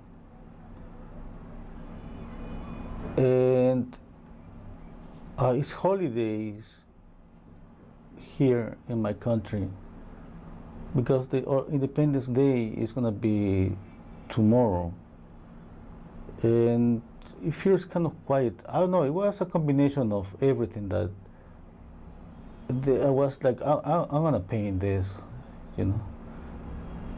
I have canvases ready. I have everything ready. And then I said, okay, I'm gonna just go live on YouTube.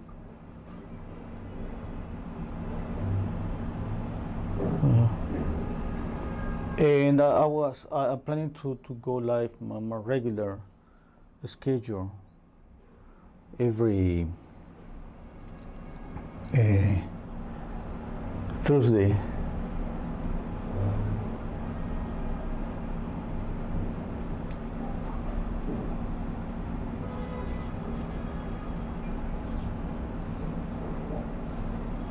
Okay, I think I'm done. Something I don't like about the neck, but I think they want to add too much light there, but I don't know. Maybe it could be easy just this tool here, wipe off and blend it a bit. Spread, you see that I don't have that much paint, and what it creates is a transparent area because the background is showing through, and that creates a transparent color. Okay. And I'm adding a grayish color on top. Okay. That grayish color doesn't matter, the color beneath my canvas, that's kind of orangey, it's gonna show through, and what's gonna create a neutral, warmer color. Okay, that's what I want. I can even do it here a bit more.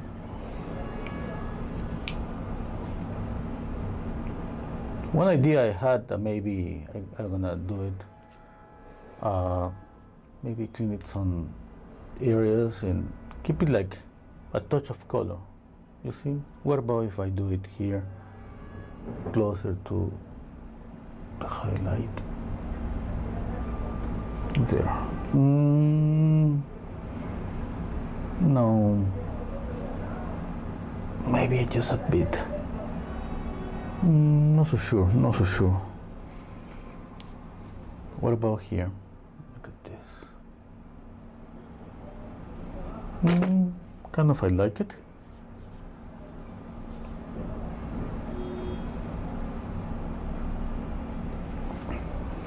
Yeah. Okay.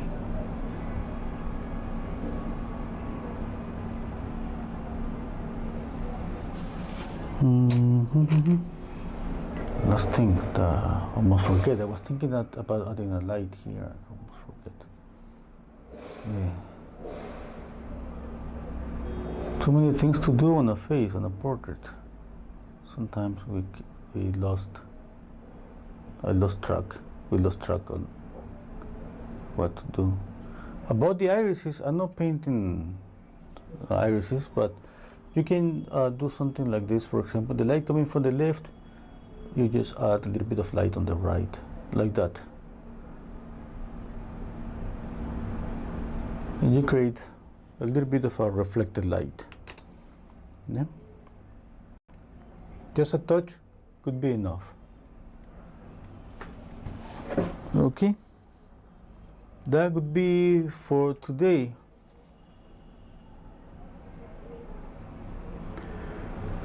Thank you so much. Many comes for the super chat.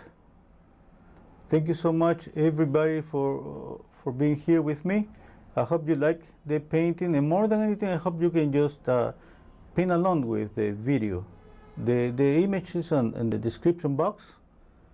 Okay, and I found it on Pinterest. It's just a beautiful. I don't know exactly who took the photograph, or maybe she's an actress or not. It's just the beauty about her face that I wanted to paint. You have the image, you have the video, yeah? And I hope it could be useful for your practices. You have some links on the description box. You have the link to my ebook in case you want to buy it. And you have the link to my Patreon page if you want to paint along with me. We paint portraits Saturdays for 4 or 5 hours with personal feedback. Everybody has a feedback during the whole process. Hope you like it. Thank you so much, everybody. See you tomorrow, John. Okay, Nolan is saying that he drew along with me.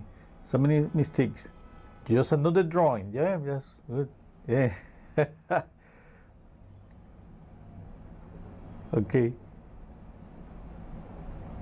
Now that I see it on the screen here, please more on YouTube, I regret painting that violet. Just one more painting. Yeah.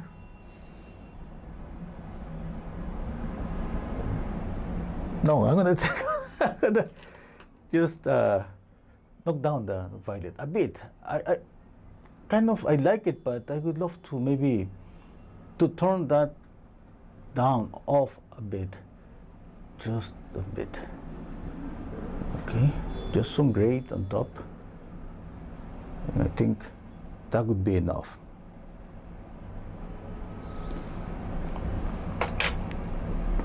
Okay. Take care, everybody. See you next time. Bye.